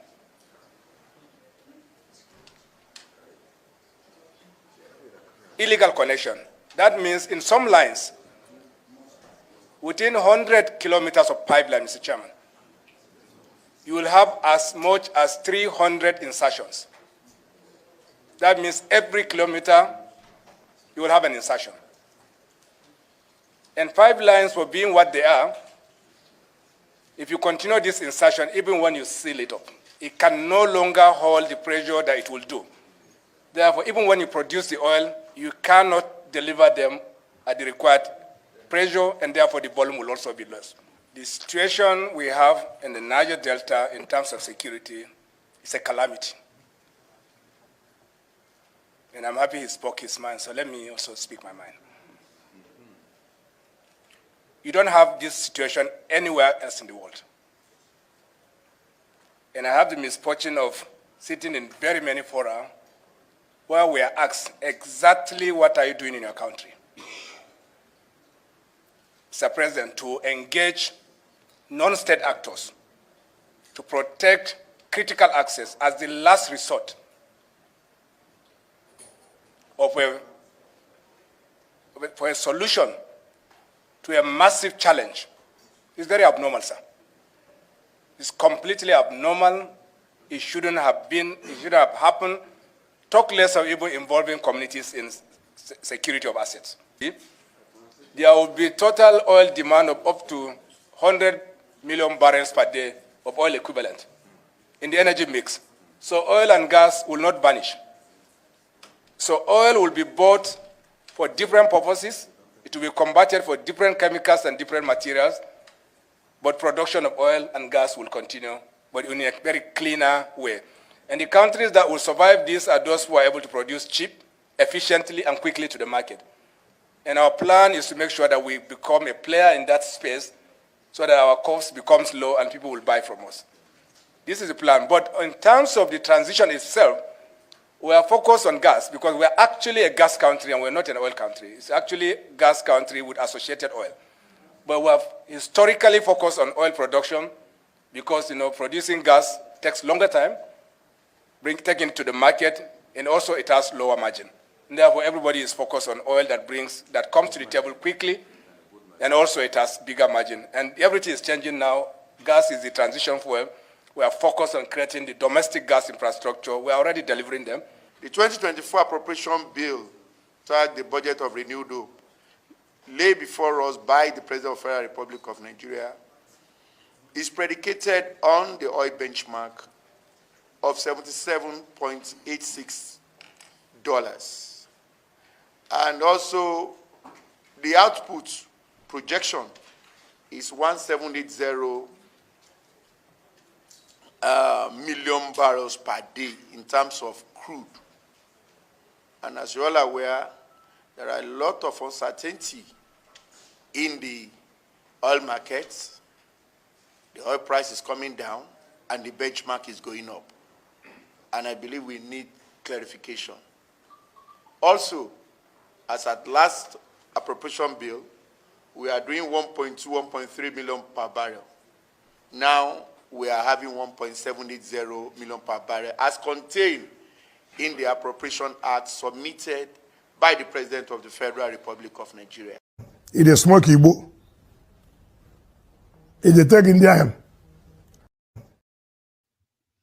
So Nigeria, oil-producing country, the supposed one of the biggest military on the continent, but cannot protect, not just our citizens, it cannot protect our critical infrastructure, that they have to hire militants to help them protect pipelines, using the cats to guard a roasted beef. It cannot even, sorry, I wanted to remember one line of Tifnumbu's quote, on electricity. It's all right. So it's pretty much, given the, paying oil vendors to protect the pipelines. And then they told the world that they were targeting 1.8 million barrels a day. Of course, they're not getting 1.8 million barrels a day, but they won't tell you that because they know it's not all about those numbers. You are living in a voodoo economy. Okay? And there, he said he wanted to say his mind. And his mind is that it's not normal. It doesn't make sense. Of course, it doesn't make sense, but a lot of you who are saying that is exactly what they are doing. You are expecting them, or you are expecting something fruitful to come out of that. Something progressive, something positive. It doesn't work that way. It doesn't.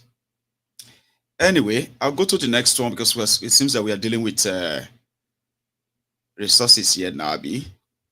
That's for the Niger Delta. So meanwhile, you see, they went to COP28 as well, climate change, where they are campaigning to stop the use of a fossil fuel, right? All this petrol, all these things, they want to stop them by 2030. Here you get. So Nigeria went there with the largest delegation, probably who has nothing to do with climate change. Only for them, after spending 3 billion naira, to say, no, we are not going to, what do you mean that we should stop selling crude oil? Are you imagining? If Nigeria stops selling crude oil, where we go see money? We'll do it cleaner. We'll do a cleaner crude oil extraction. The entire Niger Delta. If those who are campaigning for climate change and going after the fossil fuel and all of that, if they really need a place where they need an example of a place that will make them believe that the world is going to collapse, it's going to end by the end of 2024, take them to Niger Delta. Let them spend just 2 months in Niger Delta. Take sample of the soil, the water, and everything there. And then they will tell you how many years they have been living like that. The country that brought 1,411 people to Dubai to discuss climate change has nothing to do with climate change. It's just a jamboree.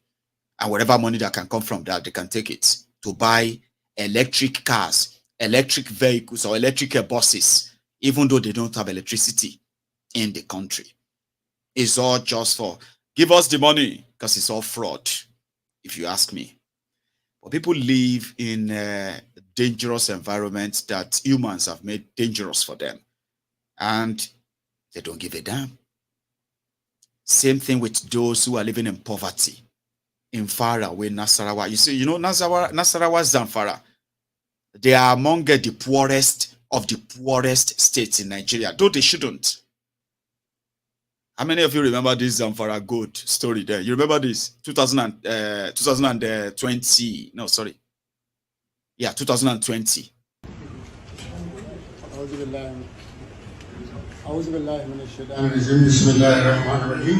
Gentlemen of the press, good afternoon. I welcome you to this briefing, which is organized to inform our fellow compatriots in the country and the world at large about a strategic decision by my administration to establish a gold reserve for Zamfara State. This strategic decision is part of the effort to prop up the economy of the state and guarantee the economic and social well-being of our people now and in the future. It is also the first of its kind by any state in the Federation. For a start, we have purchased 31 kilograms, not grams, kilograms of gold, wholly mined and refined by our artisanal miners. We will subsequently continue to buy gold from our local miners so as to gradually improve the reserve. The precious metal will be deposited in a designated bank.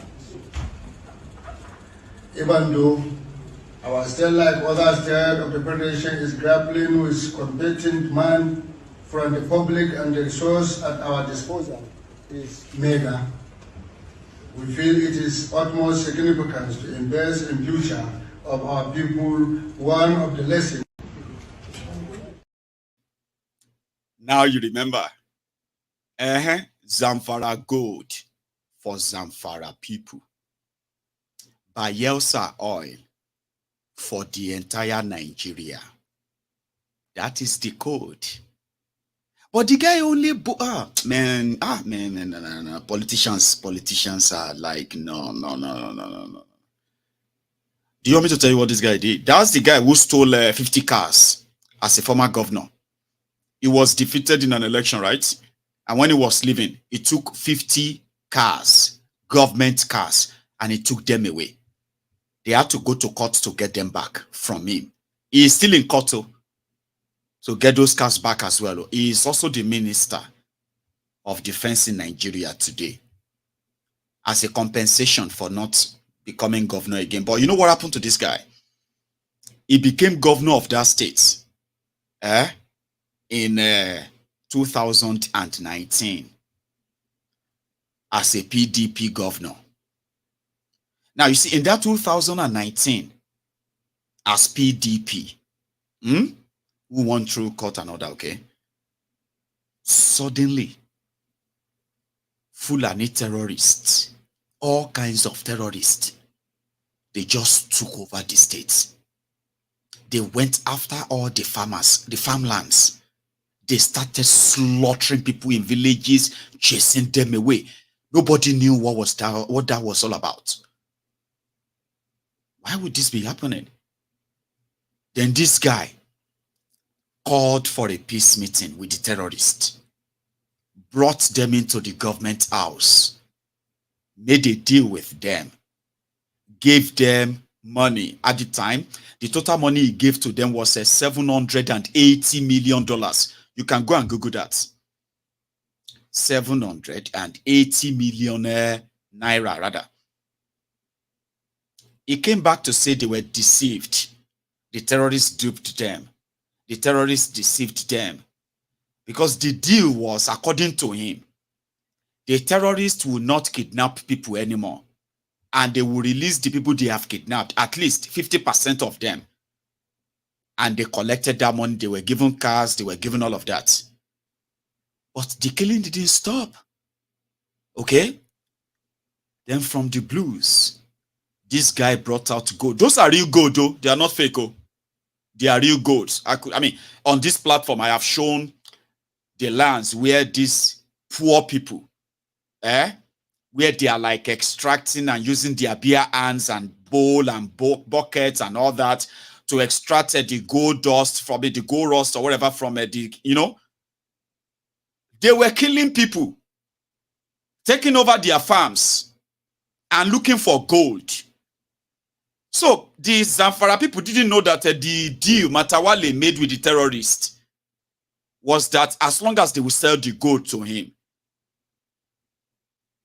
they will never be prosecuted for their crime. And that's exactly what he did. They brought all the gold to him in order to give them immunity and make it look legit. He made that video and presented that gold, Zamfara gold, that belongs to Zamfara. And he told them that he was taking the gold to a private deposit in Dubai, UAE. And the money from it, Zamfara will use that to build schools, hospitals, and build things and all of that stuff. Baba, it's been over 7 months. Ask the people of Zamfara, where is their gold now? A bar of that gold is 63,000 US dollars. You see one bar of this gold. I'm coming over. It's not fake. For a closer look, they put them in boxes. I'll show you one here. Take a look at this one. So, yeah, as you can see, this is it. This is all of it. Yeah. So, yeah, as you can see, this is it. This is all of it. Yeah. I don't know the value of the total money he made from it, but he publicly said it's for the Zamfara people. I know they've told you how much he stole from you in 4 years, Abi. Ask yourselves, how much do you think Matawale, as the governor of Zamfara, invested in terrorism, using Zamfara state money to invest in terrorism, armed terrorists, and his gain is that gold? Can anybody ask him, where is that gold now? Where are they now? You see the value of all those gold, right? If they still exist at all, if he has not converted them to money, and then or probably converted them to his assets, because they know that the paper money will eventually, you know, lose complete value. Dollars, pounds, all those money will lose value at some point, right? Or yeah, gold will never lose its value. So now, Matawale has secured the supposed future of his own children with the gold that were extracted on the blood of innocent people in Zamfara that will never get justice. Think about that. Just think about that. And Zamfara is just an example. Imagine how many governors in Nigeria, how many senators in Nigeria have invested in different kinds of terrorism in Nigeria to extract any resources they can get. Oh, hang on. Dele Alakori said something today about that.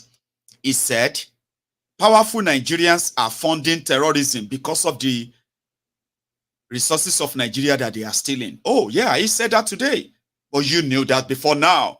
The question is, how many state governors are arming criminals because of whether your own lithium, your gold, your this, your that, all over the country?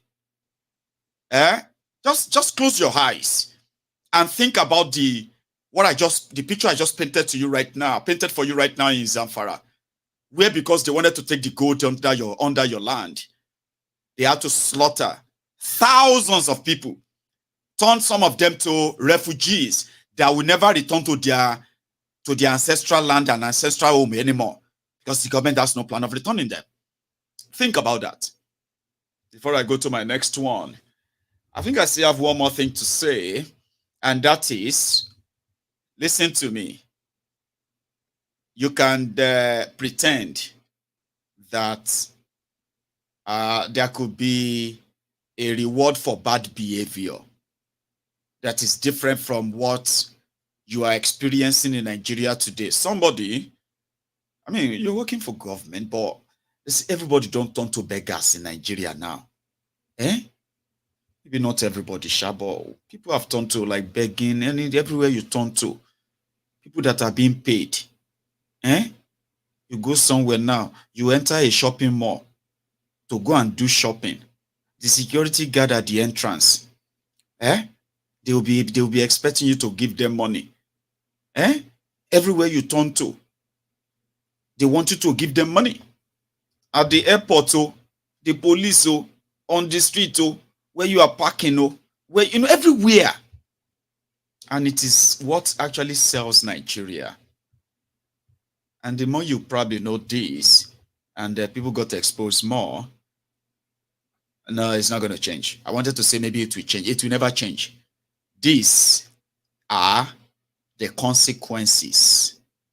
Or let me say, this is one of the consequences of having consequences of having failed criminals, career criminals as your leaders.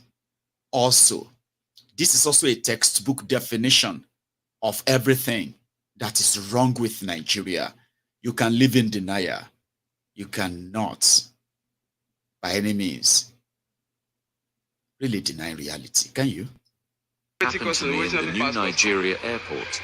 This custom woman asked me to give her 5,000 naira for no reason. 5,000. I not get. Okay, bring 3. I not get. Talk with her, I'll give you. How much you have? Come put this in for your bros, more to go. Now you give, I not be see. Take. I know for level. Give me 2. And I'll give you this. Oh, wow. You want to stay here? I don't carry my kind of food stuff I carry. I don't declare it. I know they give you 2.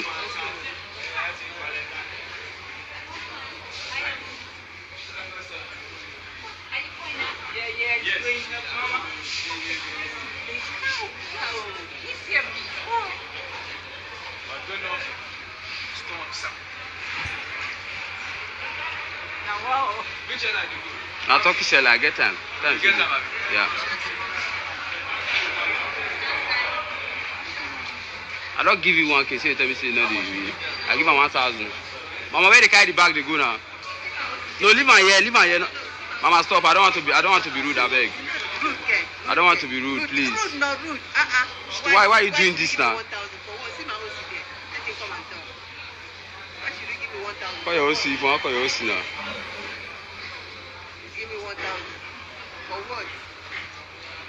Mama, I don't want to be rude, I beg. Go ahead. I don't want to be rude. Go ahead. What you sow is what you reap. Go ahead. I don't want to sow anything. What you sow is what you reap. Go ahead.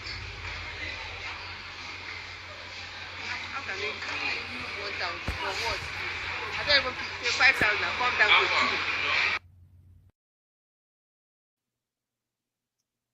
And you know something? In a society where a lot of you have tried to excuse bad behavior for your leaders, whether they are your religious leaders, community leaders, tribal leaders, ethnic leaders, political leaders, and all those people you try to kind of make them our leaders. Because a lot of you have that same bad behavior too. Things that if you are caught on camera, your children will never be proud of you. And these are the people who are so religious. Somebody who is trying to collect bribe. For what? Give me something or I will delay you. A guy shared his story. And his story was that he had what do you call it? He had a scholarship, kind of, to relocate to the United States. And this was years back. Said, then he was at the airport and he had his ticket to board the aircraft. And when that time came and they just said, well, they have to like wait for the next one. They have to wait for the next one. There is no seat. Okay. I mean, I bought my ticket. They allocated me a seat. How come there is no seat? Now, cut the long story short, he said he saw other people there who have been there for days, who couldn't go back home because they couldn't find them seats on Nigeria Airways.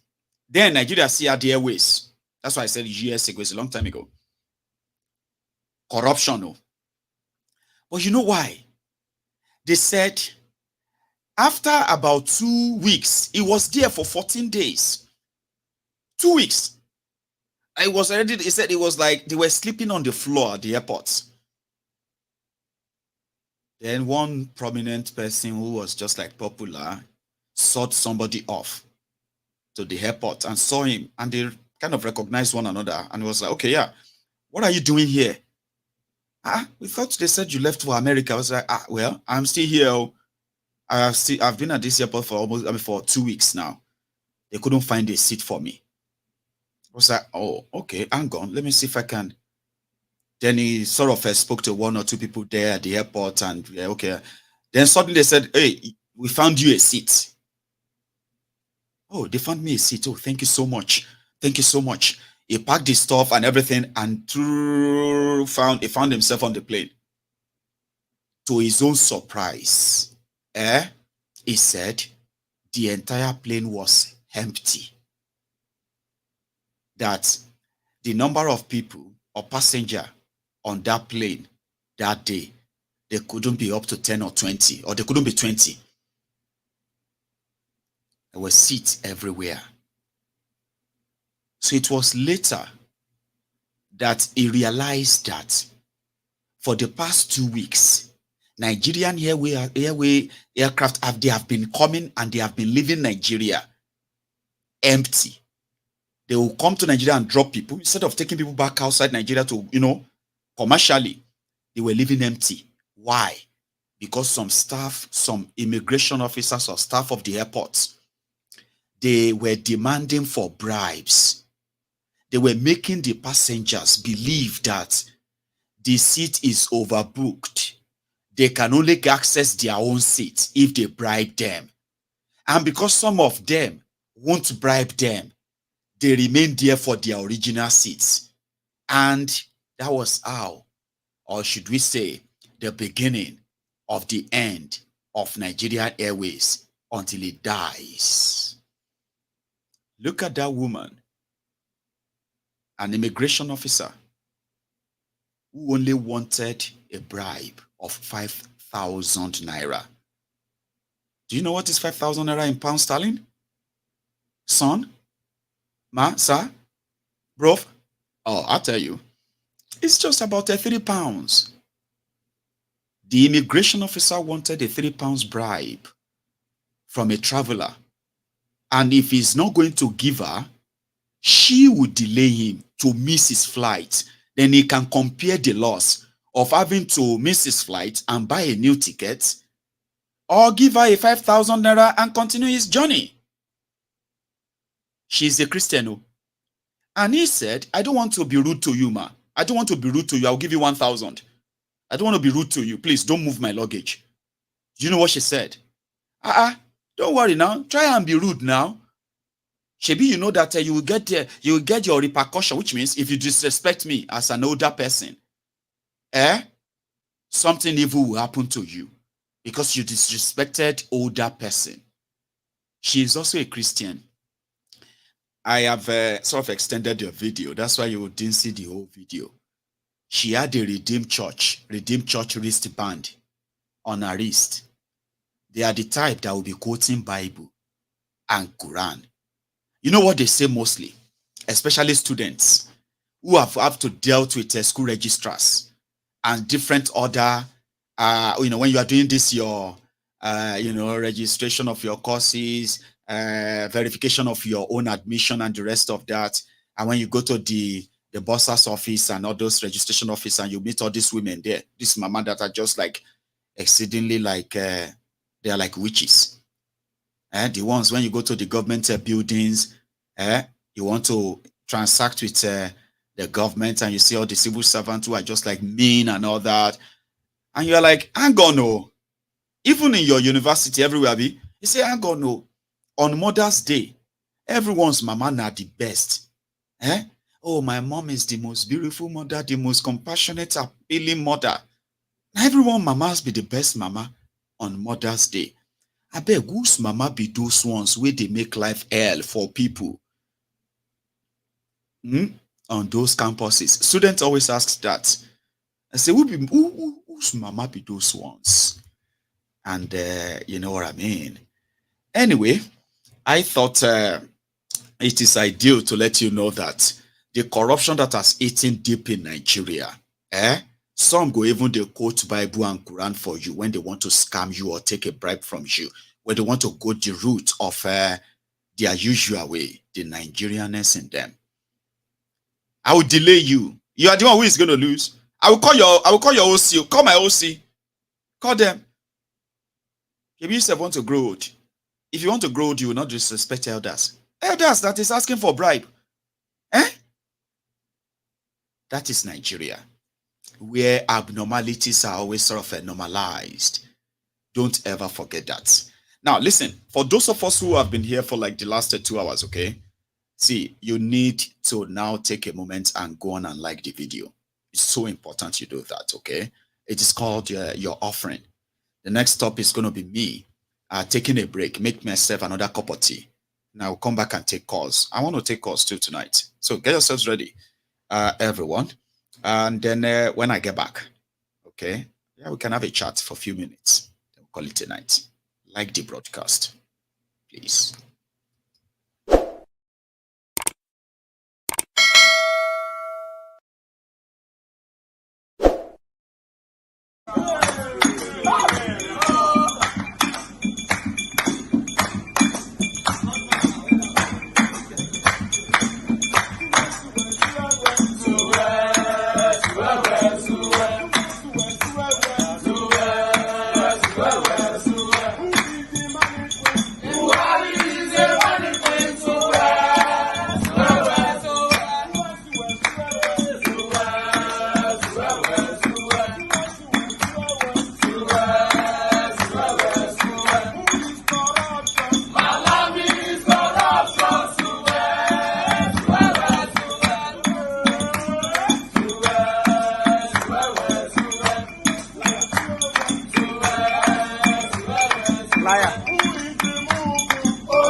I already did PT this morning. Thank you very much. So Oh, Ahmed, is that you?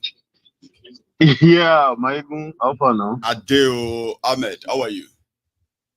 Adeo, it's in the office. Same old. And how are you doing? Like, normal, how are you doing? I mean, considering our last conversation on this platform, you know. I mean, just deal. You're getting done, right? Accept our condolences again. I can only imagine. I mean, in don't go rest. All this wahala. He wouldn't have to bother himself about Nigeria anymore. That is even a piece of mind that one gets, of course. Unfortunately. But yeah. Go on, Baba. Now this last video where you post with this woman, the extort person. Right. You know, say all this while, I don't forget. I go try look for the memory card, make I extract some videos, send that. I don't, as in my mind, each time I speak, you know, sometimes we go there on one discussion, I go just forget. I know. Get some 1 or 2 videos where I won't send to you when they enter Nigeria last year now. The waiting happen with say now you get one shade where they wear like that. So shade here only camera. Oh. So you got to the airport no camera on.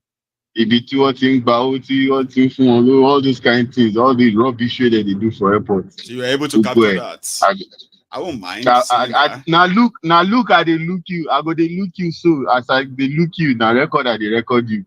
But you know the glasses you know go even know say only camera you know go notice. Except if you really pay attention to it, like if you pay attention. Now you go see them. So does that just record straight to your phone? I'm looking for one. It records camera like that. Especially me that wear lenses. I could put one on. Even if it's not a shade. I could put any on. But this one are dark. This one are dark shade. Because now they like dark shade. So I wear them. You go connect and you go put memory card inside. Oh man, the memory card any gig if you put them. Really? So if you just want start, you get where you go just hold it. When you hold them, you go just start. You go start to the record. Okay. And you record for as long as how many minutes. I go check if there is any way safe. I feel check make I help you other one safe as a gift from me to you. Yeah, I don't know. That's so kind of you. Yeah, sure. If any of them, if we did, maybe I go email you or something so that I go find way help you. Let's talk about that airport scenario. So that make it a use. Yeah. I mean, I would love that say, like I want to, because 2024 I want to travel. I promise I want to travel in 2024, and some of them I don't think I want to see. I mean, I don't want to be like carrying my phone on for some of them, but love that. No, I will connect. I will know as I will take. Talk, nice, Baba. That's very generous. I mean, as for Niger now, as Niger they know, you know now, they will continue to do their thing. But later I go. When I know to get anything to talk, also me as in because I think got to share also smoke as in I go forget. Oh, Allah now, make I just allow someone. Now I say make I just. I know. Just get some, get yourself some what do you call it? Some well-deserving rest, okay? And weekend D, most travel weekend D. Mobilize see Poland. Oh yeah, for officially, yeah. Officially, yeah. So that's you back to work now. Typical African. You have braced up, yeah. No, you are just gonna keep him in your heart, Abby. Okay, I mean, like man has to do what he has to do anyway. You know what? I mean, Maiyegun I'm a continue movement. No, just about day. We go just cut down. That's why we say that if you live your life, see, I mean, if you live your life like, if you live every day like it's your last, it simply means you will never waste a day in your life to do good when you can. So. Of course. One day, people will talk about us too. Oh, do you remember that Maiyegun? Oh, well, I mean, it happens, okay? People will see. I mean, man has to do what he has to do. Ahmed, we have to do what we have to do. We just have to keep pushing. So now, Maiyegun, appreciate me. My regards to family. Thank you very much. Thank you, and same to yours too. Okay, cheers, man. Okay. Now I have another caller on the line. Yeah. Hello. Hello, my ear. Irumole, Baba, is that you? How you doing, Baba? Good evening, my good brother. How are you? Same old, though. How is madam and my children? How them they? Everybody did too. They're just like, They will enjoy our small rain and cool weather for getting ready for getting ready for Christmas, aren't you? Yeah. The little money we don't save again. They will make you do it. They will make you do Christmas. I'm telling you. You just be like, come on. Anyway. Today your sister don't send me message as she work from home. Say, see, this is the game your boy said he wants. When I check the game, 100 and something pounds. Wow. I'm always in person to do all these children there. They don't say UK safe now. UK being lava. They don't even understand. But they don't care because they didn't now last London, last UK. Now every day. Forget that thing. But thank you for the good job. God will strengthen you. I'm not gonna lie for you. No day easy. See, in times of this jackpot, I remember before I gave birth to my daughter, I think my daughter is 21 now. There is this, it's like an area brother, may so rest in perfect peace. That brother don't die. He gave visa that time. I think he spent, so I'm not mistaken because we are very close. You know, all those Egma Digbo, understand me? That's a mean, I the name. Just get that visitor's visa. Go Germany, you know. Don't get paper issue. They can't bring and come back. So the Egma when they try to go back again. By then, I don't give back to my daughter for Nigeria. So one day we'll just kind of sit down discussing. And he was telling me that, so I go believe, say, the UK visa we won't do. Then they are doing this drop box. If you have any Schengen visa before, you don't need to appear. Their office is in they have is it DHL office or UPS around there. That before that Bagada, that is where they are doing the drop box. Because I saw the bros go there. And to cut long story short, I think it was spending close to about, so I'm not making mistake then, over 800,000 naira. After he left for UK, he come back again. With that 6 months, he didn't really stay. He just say, okay, he wants to come and do 2 years. They've increased the visa fee then. And we started having another conversation, but they've increased this visa fee at Moncon. I can't tell him, I said, no, I have no life for you. Me, I don't sit down, check. By then, I'm not going to lie for you. But I never even get visa out. I get passport, I get in touch and say, I want to leave this place. You know, now all those kind of ones like, but we don't travel, get experience, we say we would talk together. I said, one day, what my spirit they tell me, say, people go they pay like between 5 to 10 million to run come off for Nigeria. If they don't say, that's more. What should they talk to? Oh, boy, you want to pay me? You know, then now, I'm talking of like maybe 2004, 2003, 2004. You know, see the kind of amount. I say, bro. How could somebody have such money and still want to leave Nigeria? Is that why he screamed? Yeah, no, as in, he does the one that say, what's in be that way I think reach there. What make me the prophesy this kind of thing? I said, well, the kind of suffer will they suffer for this country. I make me talk like this. Then no, you understand me? But you see, when this jackpot thing come they happen, I get one friend, I like Jackie, is in France. So when they talk about 2 days ago with one of our party again for USA, I say, I like Jackie, remember those times where they look for visa up and down? Remember that thing I tell you, say, people would take between 5 to 10 million, they look for visa to run come from Nigeria. Say, Baba, so you talk more. That is Nigeria for you, Baba. Make Nigeria not happen to us. Amen. And you see, with these conditions, where then they give people. You see these ones. There be one family, maybe like 2 people, husband and wife, 2 children, you understand me, or 3 kids, and see they spend like 20, 25 million. About 2024, people will be spending 40, 50 million. When Nigeria begin happen really to people. I'm telling you, it's coming. You understand me? You see, you can't blame the British people, you can't blame the Canadians, you can't blame the EU, even in Sweden. Today, Baba, I have a conversation with one of my good boys for Sweden today. Swedish government has changed their rules too. They are also changing. A lot of them are changing next year. And they are already announcing it. See, same way the UK changed their immigration law. Same way the Swedish government has changed their own. That boy was telling me, and my good boy, that Baba, you know, before, if you have just visitor visa, asylum for Sweden, I'm a phone way now, come. Say nothing like that again, Baba. Marriage, I guess somebody we don't date Nigeria now since 2 years. March 5th go make 2 years on marriage from Sweden.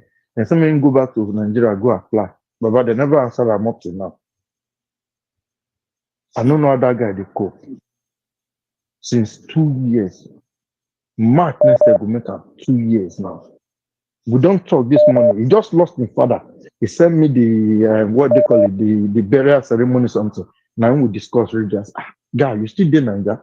I don't want to mention his name because some people will know me, where they students, you know, I'm understand me. So I don't want to say. You understand me? So that is Nigeria for you. You know, I say the one of that airport, Baba, don't just go there.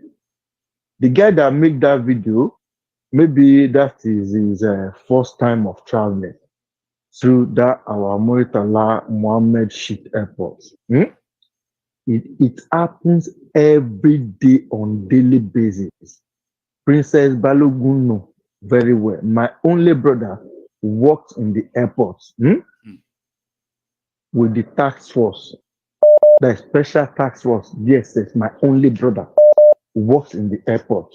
Ask Princess Balogun. If you did online, you hear this thing. Right? I'm not gonna mention my brother. I mean, that is my only brother. You understand me? Happy with you. This last my trip, I went in August, just this August. No, September 13th. 3 months ago. When we landed, most of us, as we always talk,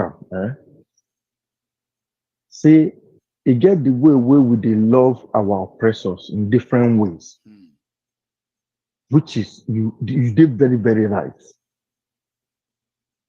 You get my point? Now, you go believe, say, when we landed in the morning, you understand me, around after 5 from Virgin, as we are coming out, same passenger that were on the same that flight, there are people there, they brought out their phone, they started calling people. You know what they do? Baba, koro, as we are coming out, they are giving some guys, they don't wear uniform, all this stuff. You just see one like ID card on their neck, they will turn it upside down. They give them like 5,000 naira. They call it VIP. They take them through that VIP. But you that doesn't know all those kind of funny ways, you understand me? Are you or you know it, you don't want to be part of it, you understand me? You will be on the queue to stamp your duty, to stamp your passport, for them to stamp your passport out. Baba, all of us, we are still going to wait. That queue where they are stamping passport. I was on that queue for about 40-45 minutes after we landed. Yeah, sometimes you spend like 1 hour or more than 1 hour. That's what I'm saying. You know, children, Baba, women, children who have been on a flight, tired. I saw that too. Maiyegun, the only people that are supposed to use that VIP, which is supposed to be like priority, are elderly people from age of 60 and women with kids. But those people are on the same queue that will spend almost 1 hour. They have all these their touts, they use all those immigration officers like customs, you understand me? Quarantine, all those people. They say, money passenger come. That is how they use the word. I have one passenger. You That's understand what me? that has Most paid of us, or willing to pay. we in the diaspora, you understand me? Some of us will patronize all this shit. I call it shit. Sorry to use that language. Most of us, if we are going to Nigeria, I don't want to stay on that key for 1 hour. I have somebody at the airport. I'll just, you understand me, fast track. They'll just once you come out from So that's why the people flight. like that woman will never be. I mean, the airports in Nigeria Stop. will never run out of people like that. Yeah. Yes, thank you. That is why that kind of thing will never stop at our airport. Irumole, let me I take was another telling call. like two, yeah. Thank you so much, Baba. That one will never stop. You understand me? So most of us will patronize them. I won't lie to you. And then we So come that out to video that complain boy is about doing them. Abi? about them. We come out and say, I mean, this airport, this Nigeria is where so. are the- Meanwhile, we do patronize them codedly, right? Or them too. That is it. Irumole, thank you so much because of our time. So Okay, thank let me you, take Baba. another one, sir. Look, I give another person time. We Bless will you. Send talk me well to later. those kids, eh? Okay, Tell them thank we you. say hi, yo. You too, yeah, bye. Yeah. Bless you, Baba. Yeah, bye. That's good. Now, I have another caller on the line, and I want to believe that should be the African Wahala. Is that you? Yes, sir. It's the African Wahala. Oh, comrade, dear brother. How are you today, sir? I'm very good, my brother. Great. I just wanna thank you, for putting it all on the line. You've gone through many phases of this, of speaking out against the evil that we're all going through. That's right. Now you're at a phase where it's a lot of sacrifice. Many people might not understand, but you've put yourself in a position of risk. And I just want to appreciate you for that. Thank you, Baba. Thank you for being a solid man. Yeah. So, I wanted to talk about one of my favorite people in Nigeria, Omoyele Sowore. Sure. During the last elections, people were saying, Sowore needs to go back to the States. He needs to go and build up his reputation. That's what people were saying. So it seems like things are beginning to fall in place organically because Akeredolu had drawn Sowore back to Ondo State. And Sowore is currently channeling his energy. And who knows, maybe that is going to be the Achilles heel. Maybe that would lead into something that would spark a revolution. Because I know you probably know. Sure. What I want is I want everything to scatter, bro. Make everything scatter. Make us start afresh. Period. Yes. So who knows? Maybe it's going to begin from Ondo State with the Akeredolu Sowore conundrum. The DSS, as usual, they are working for the criminal government because they are a criminal organization themselves. And this is the African Wahala speaking. Bless it's you. not anybody Somebody else. said that Yeah. to make it, to put it in a very clearer and then understanding perspective, right? It should be referred to as Akeredolu Adagbadole. Do you understand? Like it was Akeredolu, but now a lot of people don't even recognize him anymore. Like, is this the same Akeredolu? Is this the same son? Is this the same guy? Of course it's him, but it's probably like, yeah. Go on, Baba. I just thought I should remind you. Somebody said that it was Akeredolu Adagbadole. Continue the African Wahala. Thank you, my brother. Yes, sir. Akeredolu Adagbadole, a criminal. Yes, sir. One of the reasons why I know some of you might be emotionally attached and you're going to be like, why are you talking bad about the old man that is sick? Don't you know he's sick? I don't care about him. Bless you. He doesn't care about my life. His job is to kill me. Yes. People like Akeredolu and all the other governors, ministers, senators, their job is to keep us impoverished or dead. That's all they need from us. So I have no mercy for them. So if you are still doubting that, we're sorry, we can't help you. If there's anybody still doubting I'm sorry, my brother. still giving excuses about that, sorry, guy, sorry, man, we can't help you. Continue. No, sorry, I have no mercy for this kidnapper. That's what they are. Sorry. So I really hope Sowore, I wish him the best. Sowore, I know oftentimes I don't like what Sowore does, but for the most part, I agree with Sowore. He's a special person. That man needs to be protected by any means. Salute to Showore. He deserves more than he's getting from the same people. But we all wish, right? It's the other way around. But it is what it is. Yes, and if you ever come across this video, Dr. Showore, we are supporting you, and we'll do whatever it takes to be successful in that revolution.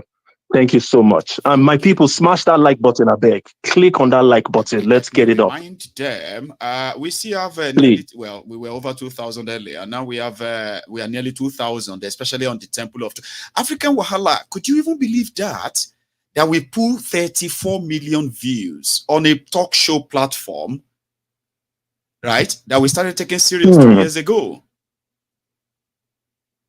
Could you even, imagine that? Anyway, let me tell them that for those who always eat to those calls, like, oh, like it, share it, invite others and all of that, we appreciate you. And for those who haven't, please hit the African Wahala call. Please click on that like button, my people. And God bless you as you do so. Thank you so much. Stay safe, Nice one. That's the African Wahala. I hope I have taken another veteran on the line. And I believe that is Ken. Where are you calling from, Ken? Don't tell me if it is not the same place, your base. Just say, Maiyegun, I'm fine. But if you are still calling from the base, tell me. Don't tell me other ones, you know what I mean? Like, tell me if you are calling from the base. How are you tonight or this afternoon? I'm fine. I'm calling from my base. You are still at your base. Okay. Now we can talk. I have just a few couple of, still some days left before you make the voyage, right? The adventure. And trust me, I will make sure I get you all the package. Okay. All the package. Go and order one of those glasses. You're going to be one of my intel there. I mean, you do that for us, won't you? Bring us something go order those glasses. Oh, if you know they wear glasses now, you need to order that Ahmed glasses, okay? I want people who are going to Nigeria now. Those of you who they go, I beg go order that glasses. Come and give me gist with your eyes. Wait till your eyes see. Our eyes won't see them too. Trust me, it will be golden on this platform. Ken. Yeah. So, based on, was it African Wahala who said that thing about some of us patronizing those officials? Now, the same people will come out to condemn, of course. Yeah, this is the temple of truth. It is. And if you cannot speak truth to power, then you don't deserve to be on this platform. That is right. You have a confession, do you? So for me, I am making a confession here and now that yes, I do that not because I love doing it or because I enjoy doing it. I do it because first of all, when you land at the airport, if you notice, it smells. It's like you perceive some kind of weird odor.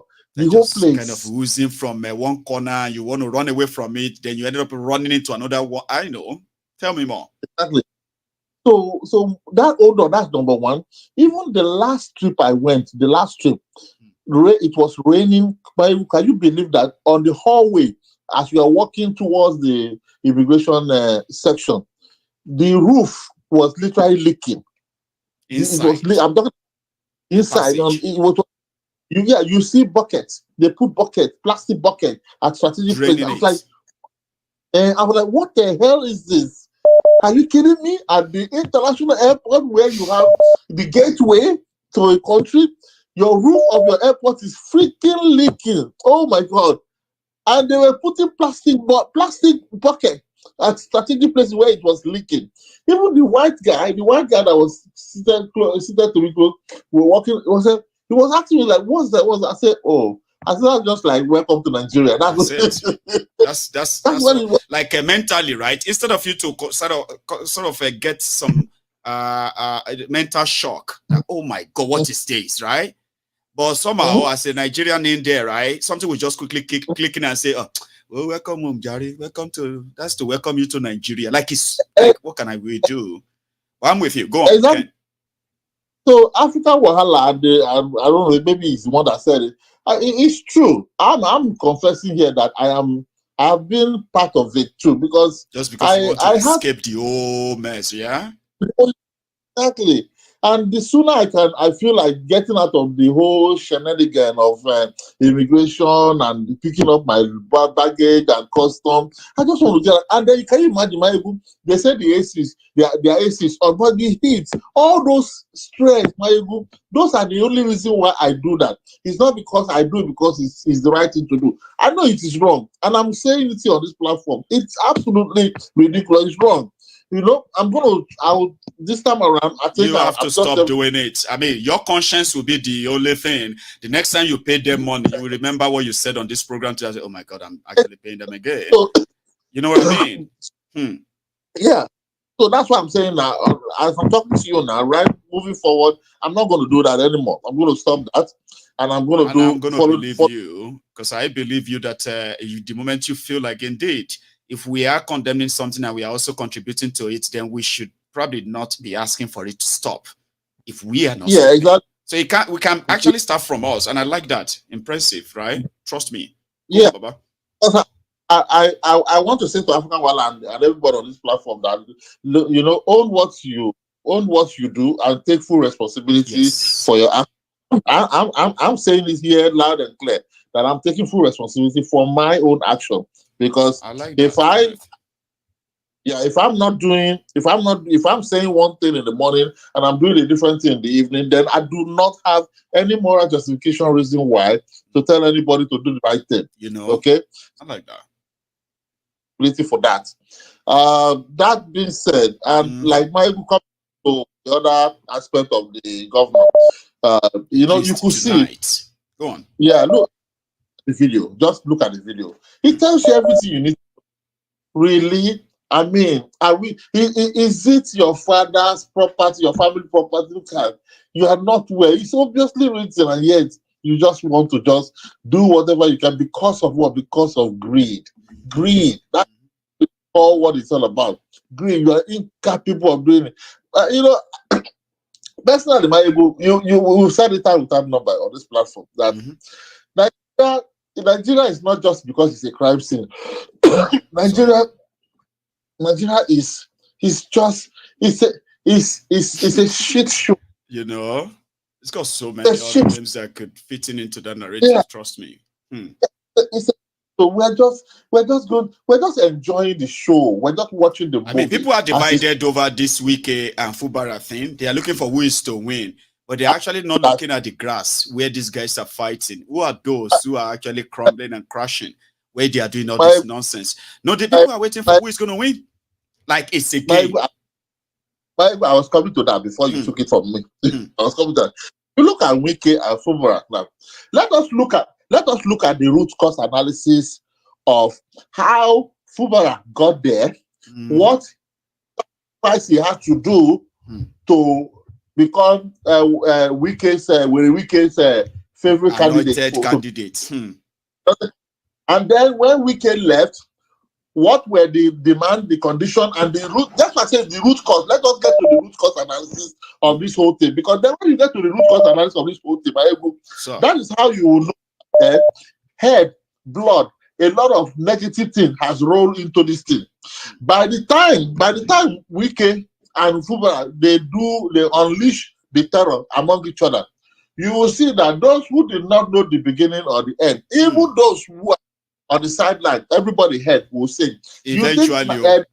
And you know, it's actually a case of, right now, Kenneth, right? It's now a case of everybody who is speaking for Wike and those who are speaking for Fubara, yeah?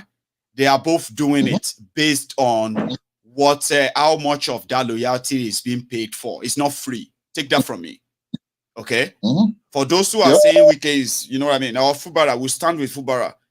See, tomorrow, they are like weather friends.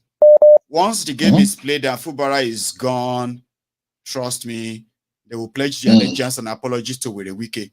But the point here is this is not a game. We are talking about life of the people, millions of them, that should be the main focus of these guys.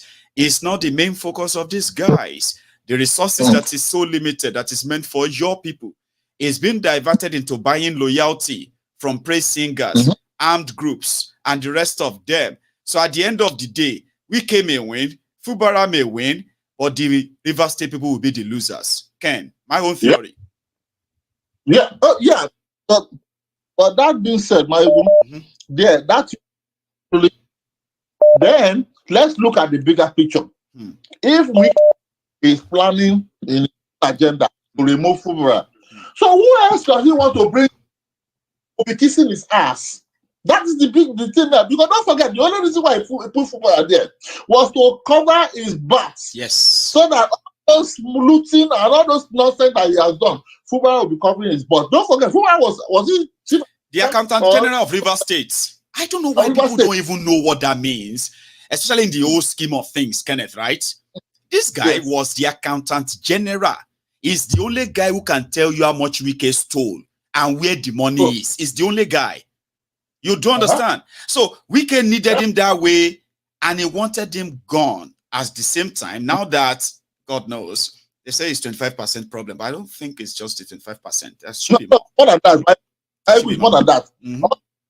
It's more than that. It's more than that because if we seriously go into the root cause analysis of this thing, it's more than that percentage. Because now, don't forget, these people, these vampires, they will not tell you everything they are doing in terms of this percentage, that percent, that resource, this and that. Why do you think Tinubu up to today, Tinubu has made sure that Lagos State is not just his kingdom, it is a private pocket, his piggy bank, and now that's his piggy bank. He breaks it all the time and take money. If Tinubu and Agbero, if they lose Lagos State, if they lose Lagos State, but the poverty could be like COVID pandemic in it. That is why they will kill. They will not. You think Wike is going into this fight with a kid glove? No. Wike is going for the kill. Even if his political life, his political life depends. Have a great day, my bless you, Kenneth, man. Thank you so much for that and for stopping by. I have another caller on the line. A quick one. I want to remind you that if you haven't really liked the broadcast and you have been enjoying the evening so far, please do now. We are almost done for the evening. Hello there. How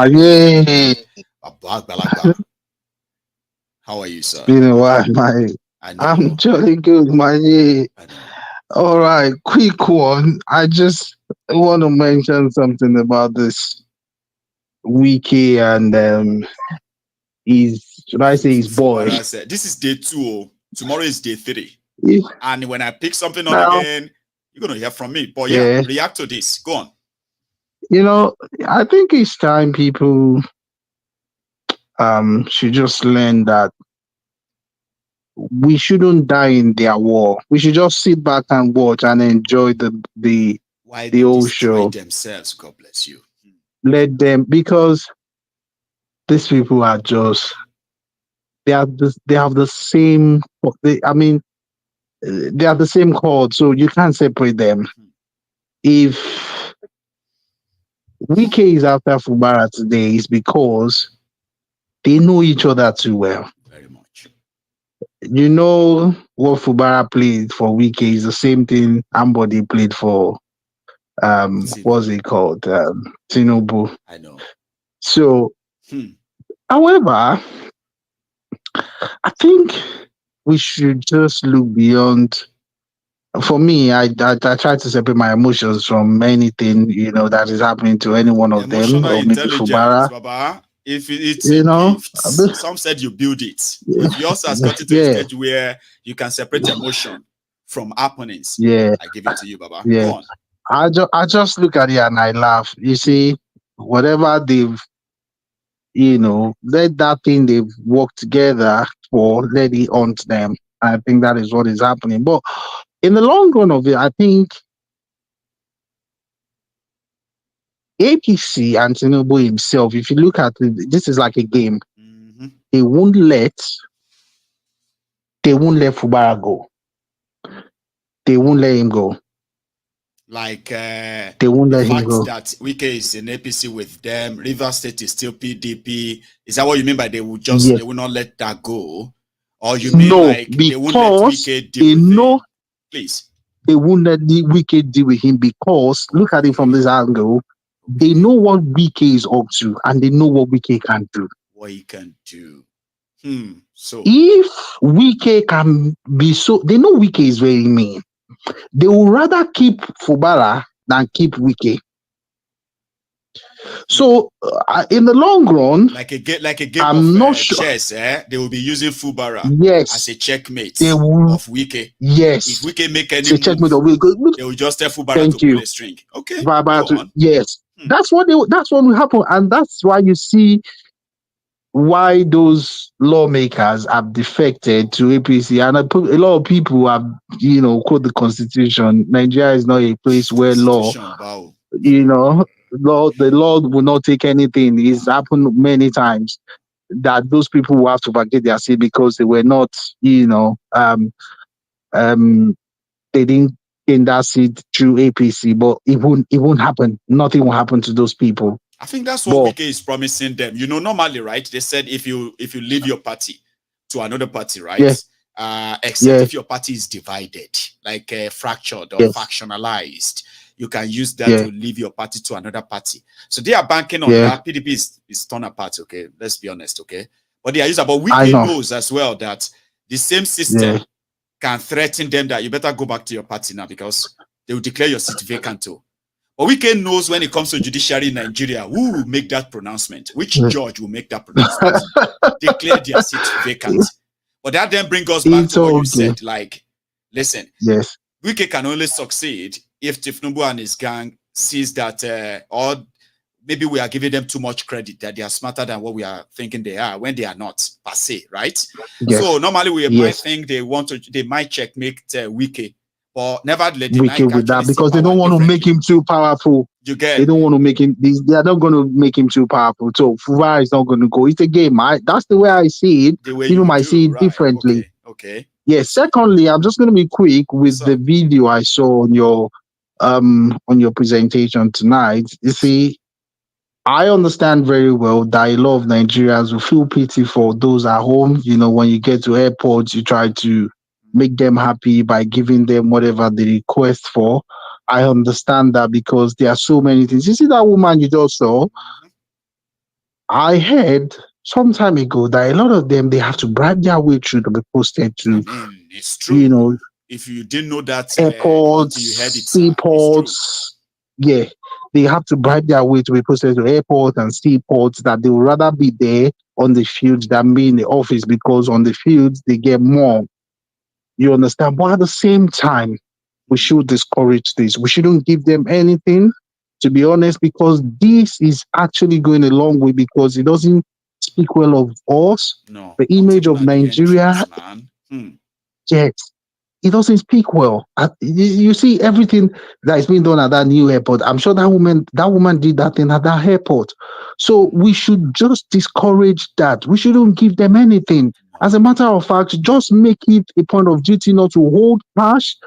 If there's any way you can pay everything by card when you get to the airport and pay for your card by card, it's easy. So and make sure you're clean yourself. Do you see the way that boy was talking to her? Because the guy knows he's clean.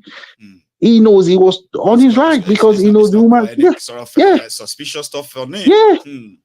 Yeah. So that is my own view, because we shouldn't just say, because no, we can't all be doing the same thing and expect to get the same different. No, we can't. No, at the same time, it doesn't make sense. Yeah. So if you want a change, let it start from us as well. So that's the way I see it. It's not supposed that we don't do it when we go to other countries. Even Morocco, there we don't do it. We don't do it. I've been to Morocco. I have not heard that. I've heard that the Ghanaians, immigration themselves, then get their own for deal. Sure, you get. But they will never publicly solicit for money. They won't. But in Nigeria, it's our culture, they will say. It's our culture, Jerry. It's not new. Give them, don't let them delay you. No, we can't continue to do that. It is what Maiyegun, you're doing a good job. I wish you the very best.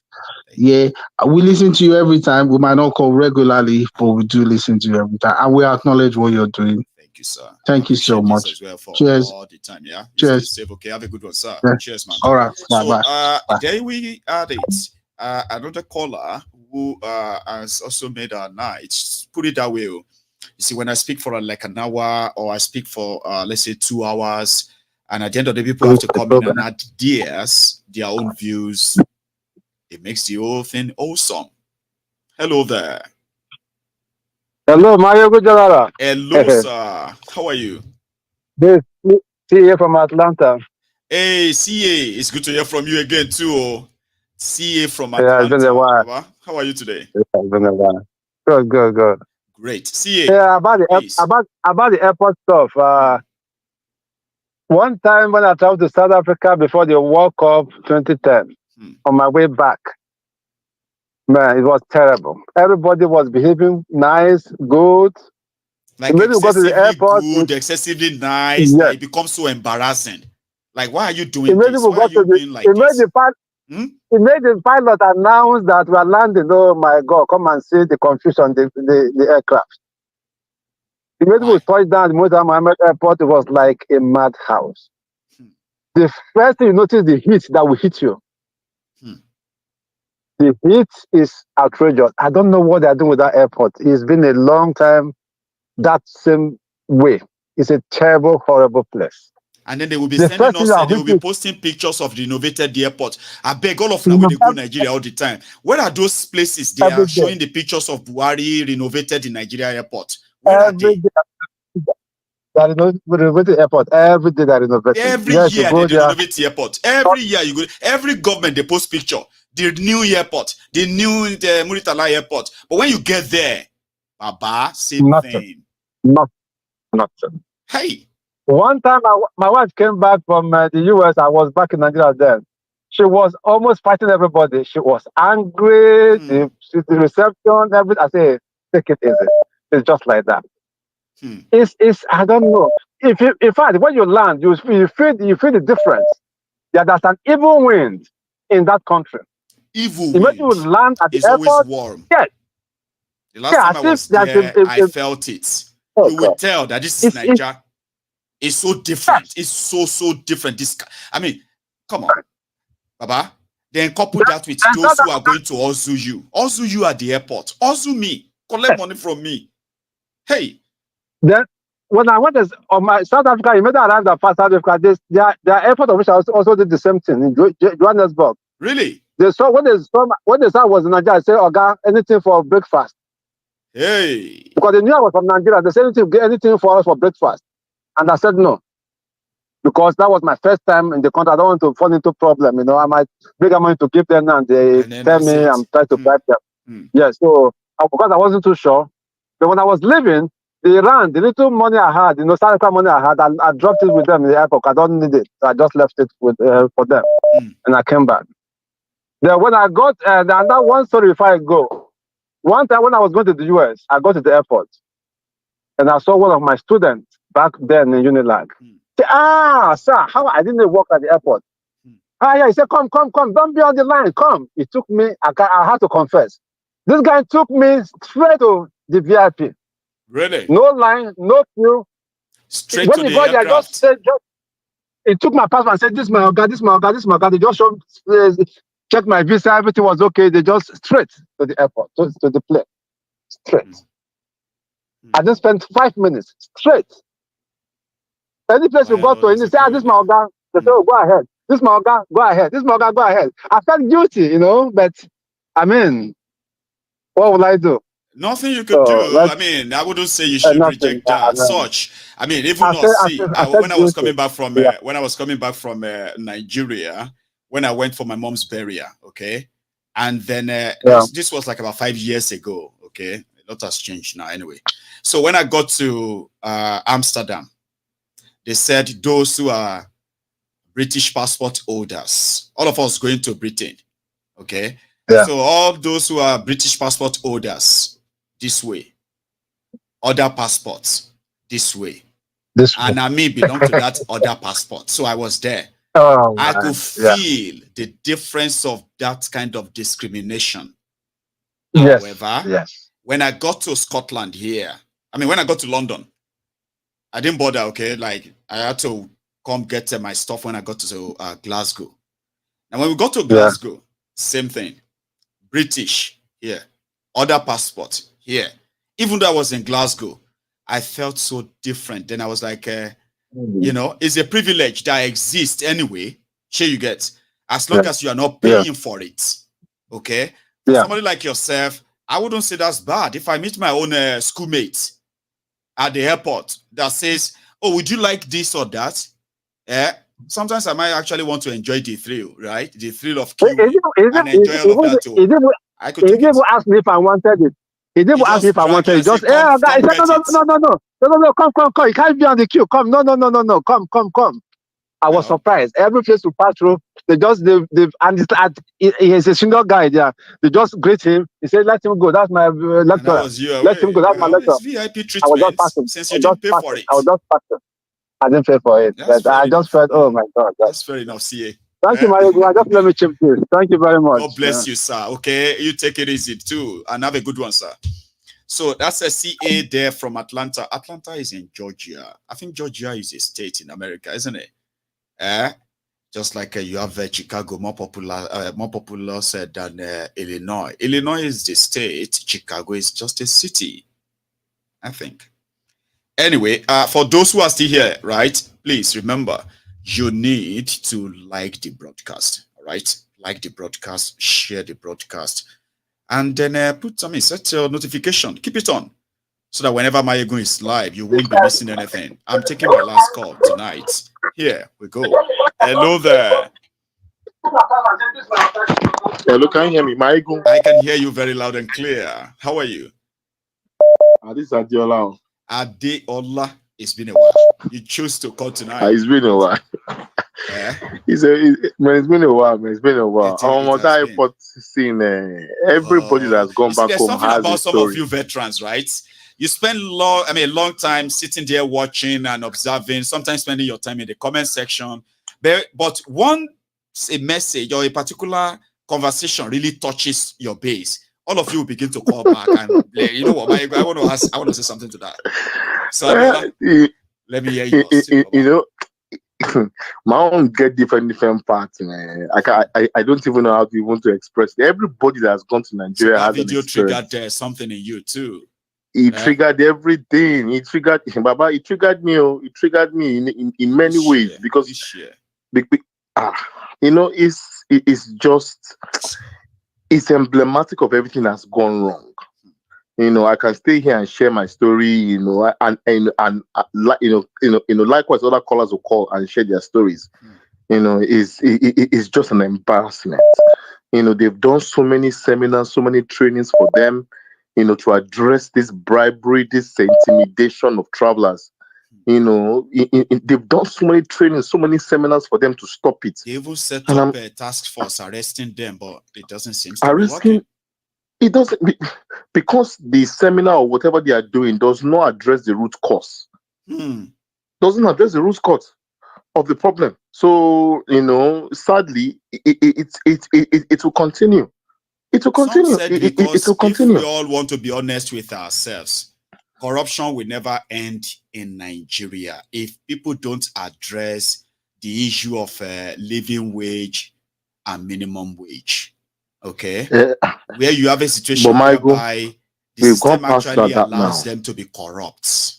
You know, that kind of thing. Like this. Michael, we've gone past that now. Have we also you know, sometimes, you know, if you address minimum wage, you address, you know, prosperity, blah blah blah blah. You know, I think we've gone past that. You know, sometimes when you are meant to address issues at its infancy, then it makes sense.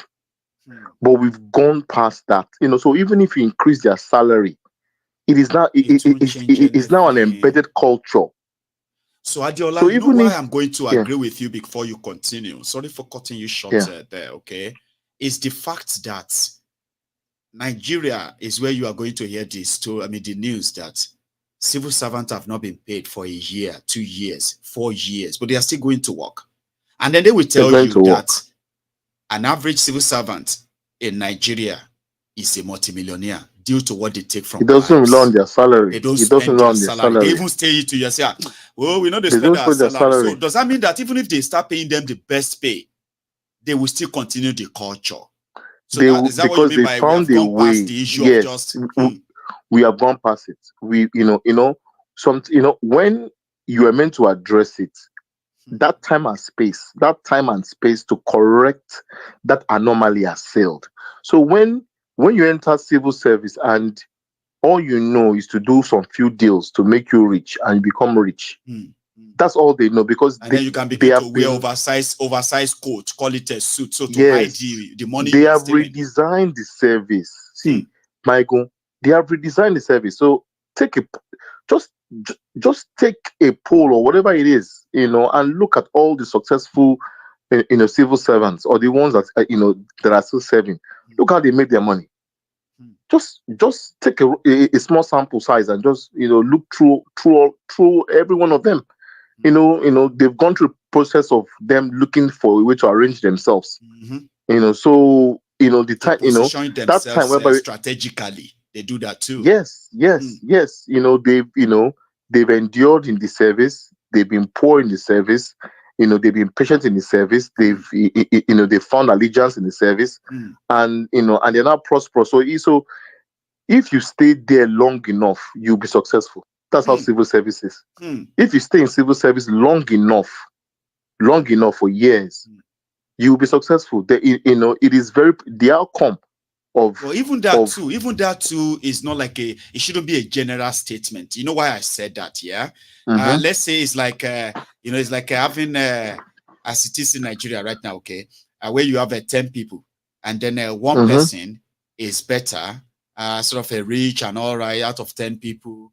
And then the remaining 9 people have to be extremely poor. So is that not the same thing with all this their civil service, where you have pensioners? Were they not civil servants, right? Those ones who ended up having to retire without being one of those it depends on. Go on.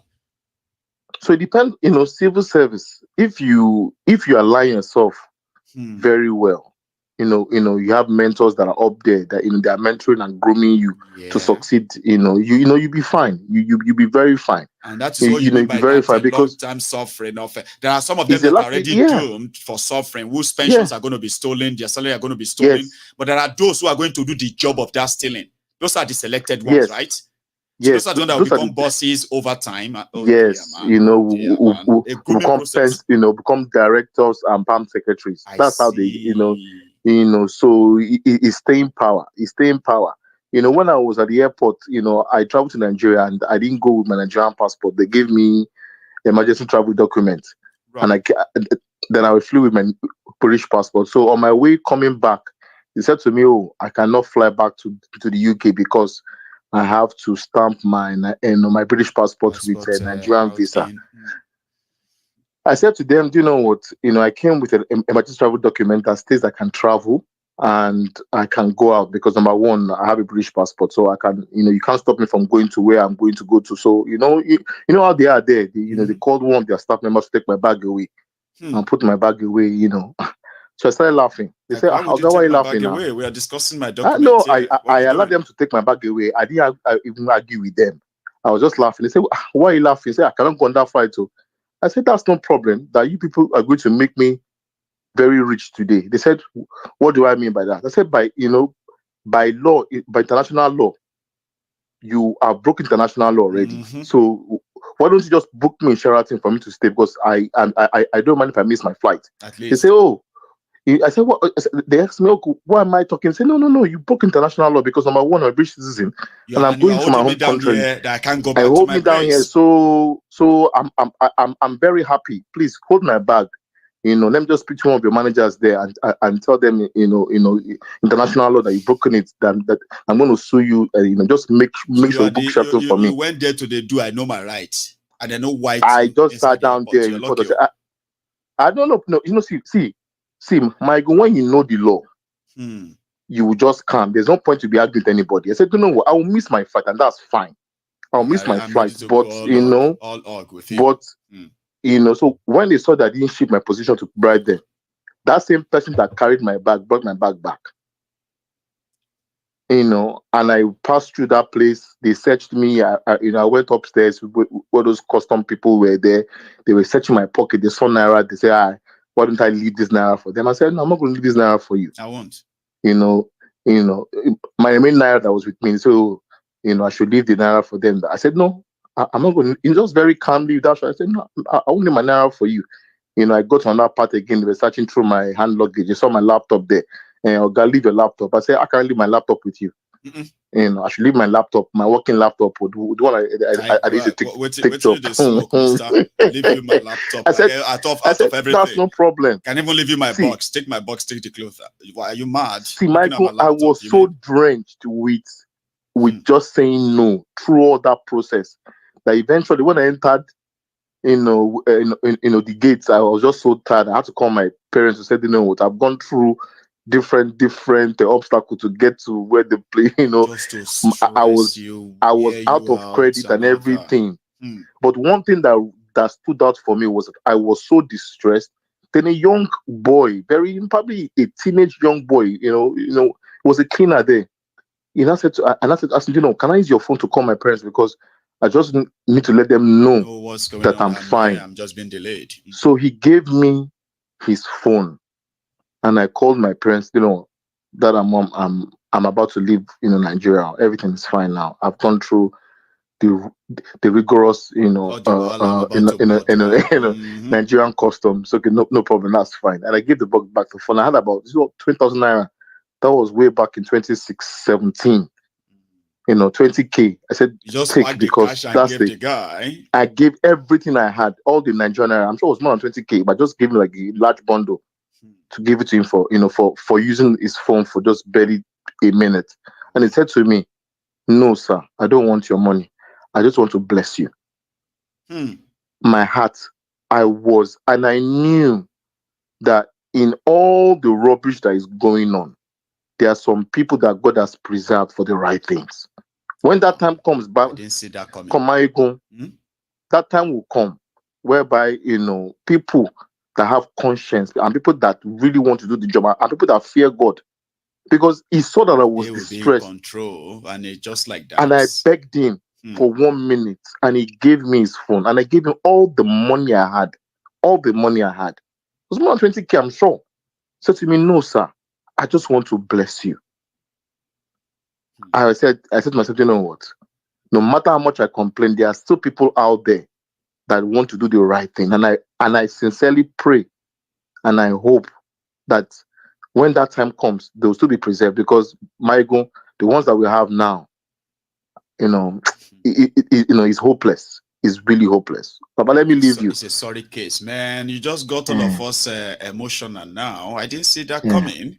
So, and that would be a very good note, or a very good point to call it a night too. Adiola, thank you for sharing that. Okay, God bless you, sir. You have a good one and a good night too, sir. So, this is where we're going to draw the curtains. I mean, I didn't see that coming, right? And he's so right.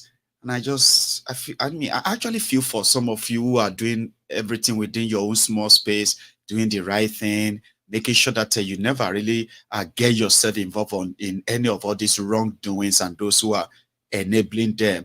I wonder how you feel when it's being told that Nigeria is done for and almost all of us are the same and hopeless.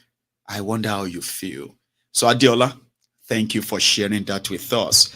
There will obviously be those, that will make a lot of difference if they have a chance. But Nigeria won't give them that. So thank you anyway. I have others who are trying to call in, but our time is up, okay? We are currently over 3 hours. I won't go rest, and I will see you some other time. And as usual, you can easily continue this on our next program when you call in and say, you know what, Maiyegun, I want to talk about that last program, yeah? What you should never forget to do is what? Is to like the broadcast, share it, okay? And subscribe to my channel. I believe that we are going to clock 90,000 before the end of this year. 90,000 subscribers on YouTube. Then let's see if it's going to take us the whole 2024 to get 10,000 subscribers. That will then take us to that milestone of 100,000 organic subscribers onto MaiyegunsDiary Politico. Surplus, and good night.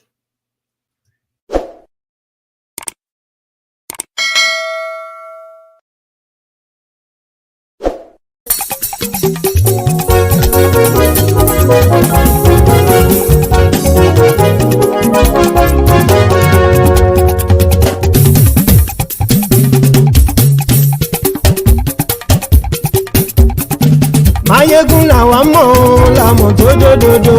Maiyegun Diary láyé bí number one. Maiyegun làwa mọ̀ làmọ̀ tó dòdòdò. Maiyegun Diary láyé bí number one. Maiyegun ti dé o ọ̀rẹ́ ara yìí. Maiyegun Diary láyé bí number one. Lórí Facebook lórí YouTube. Maiyegun Diary láyé bí number one. Gbogbo bó ṣe ń lọ ni Maiyegun já wa sí. Maiyegun Diary láyé bí number one. Àṣírí ọ̀jẹ̀lú kì í bò níbẹ̀ o. Maiyegun Diary láyé bí number one. Bó bá ṣe eré àní Maiyegun máa wí. Maiyegun Diary láyé bí number one. Ó sì tún ṣe eré wàá gbọ́ níbẹ̀ o. Maiyegun Diary láyé bí number one. Maiyegun Diary Diary Politico. Maiyegun Diary láyé bí number one. Godfatherism kò sí lọ́rọ̀ Maiyegun. Maiyegun Diary láyé bí number one. Ẹ farabalẹ̀ sẹ́ o kẹgọ́rọ̀ lẹ́nu o. Maiyegun Diary láyé bí number one. Àní Maiyegun làwa mọ̀ tó dòdòdò. Maiyegun Diary láyé bí number one.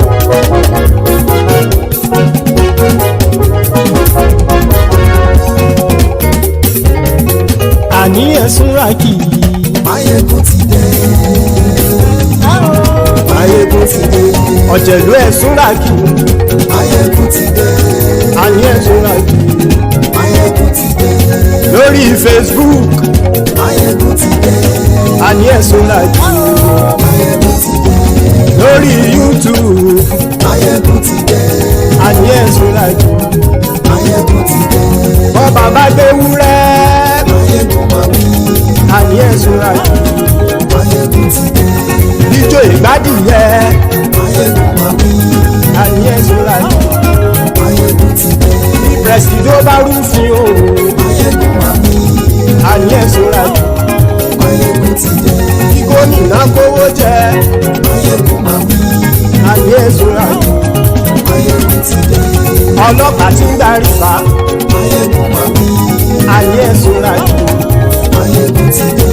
Aṣòfin ti ń rúfin o. Maiyegun máa wí. Àní ẹ̀sùn rákì. Maiyegun ti dé. Òpùrọ́ olóṣèlú. Maiyegun máa wí. Àní ẹ̀sùn rákì.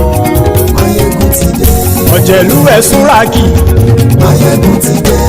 Àní ẹ̀sùn rákì. Maiyegun ti dé.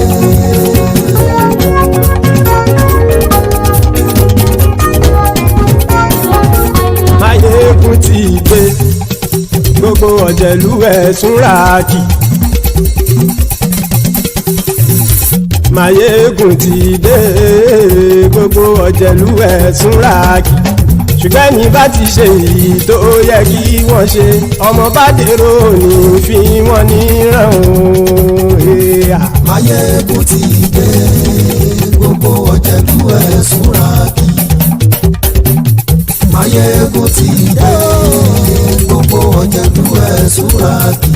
Ṣùgbọ́n ní bá ti ṣe èyí tó yẹ kí wọ́n ṣe, ọmọ bá dèrò ní fi wọ́n níran. Wọ́n fowó bẹ́ẹ̀ o, Maiyegun ó sọ pé wọ́n ò bẹ́ẹ̀. Wọ́n fowó bẹ́ẹ̀, Maiyegun ó sọ pé wọ́n ò bẹ́ẹ̀. Oníkan ṣáàtì ṣe èyí tó yẹ kí wọ́n ṣe, fáwọn ará ìlú tó gbé wọn débẹ̀ o. Maiyegun ti dé. Gbogbo ọ̀jẹ̀lú ẹ̀sùn rákì. Maiyegun ti dé. Gbogbo ọ̀jẹ̀lú ẹ̀sùn rákì. Ṣùgbọ́n ní bá ti ṣe yìí tó yẹ kí wọ́n ṣe, ọmọ bá dẹ́rọ̀ òní fi wọ́n níran. Kì máa yí ṣeré, ọ̀rọ̀ yìí kì í ṣẹ̀fẹ̀. Kì máa yí ṣeré, ọ̀rọ̀ yìí kì í ṣẹ̀fẹ̀. Ẹni bá ti lè lẹ́bọ̀ lẹ́rù o, ọmọ bá dèrò kàṣàyè tú wọn síta. Maiyegun ti dé. Gbogbo ọ̀jẹ̀lú ẹ̀sùn rákì. Maiyegun ti dé. Gbogbo ọ̀jẹ̀lú ẹ̀sùn rákì. ní má ti ṣe yìí tó yẹ kí wọ́n ṣe ọmọ bá dẹ́rọ̀ ò ní fi wọ́n níran. tẹnitẹni ọmọ Máyégún ọ̀rẹ́ ara ìlú mọ̀mọ́ ni mo fọlọ́hún sọ ẹ̀ báàkì lẹ́bù lóòótọ́ olódodo ìlú ọ̀tá ìlú mọ̀mọ́ ni ìwọ ṣá máa ń ṣọ́ra kò sì mọ́ bẹ̀rù bọ́tà ń lè rí bóníṣègùn lé káwọ́ mọ̀mọ́ fi ṣera wọn ni ó ti dẹrùn tí wọn ò gbọ́dọ̀ sè mọ́bẹ̀. èèpo ọ̀bọ̀lọmọ bá dérò tàjẹ́ ò gbọ́dọ̀ jẹ́ ó ti jọba lórí àbínú ẹni kò sì mọ́ bùyà àìsíwọ́lu ní ẹnìkẹ́ ìgbódì ẹyin lábàrá o ó kó ẹni tó bá dán o àkàmù Máyégún ti dé gbogbo ọ̀jẹ̀lú ẹ̀ tún ra kì Máyégún ti dé gbogbo ọ̀jẹ̀lú ẹ̀ tún ra kì o ẹni bá ti ṣe yìí tó yẹ kí wọ́n ṣe ọmọ bá dèrò òní fi wọ́n níran o. Máyégún ti dé gbogbo ọ̀jẹ̀lú ẹ̀ súnra kí. Máyégún ti dé gbogbo ọ̀jẹ̀lú ẹ̀ súnra kí. ṣùgbọ́n ní bá ti ṣe yìí tó yẹ kí wọ́n ṣe ọmọ bá dẹ́rọ̀ ò ní fi wọ́n níran.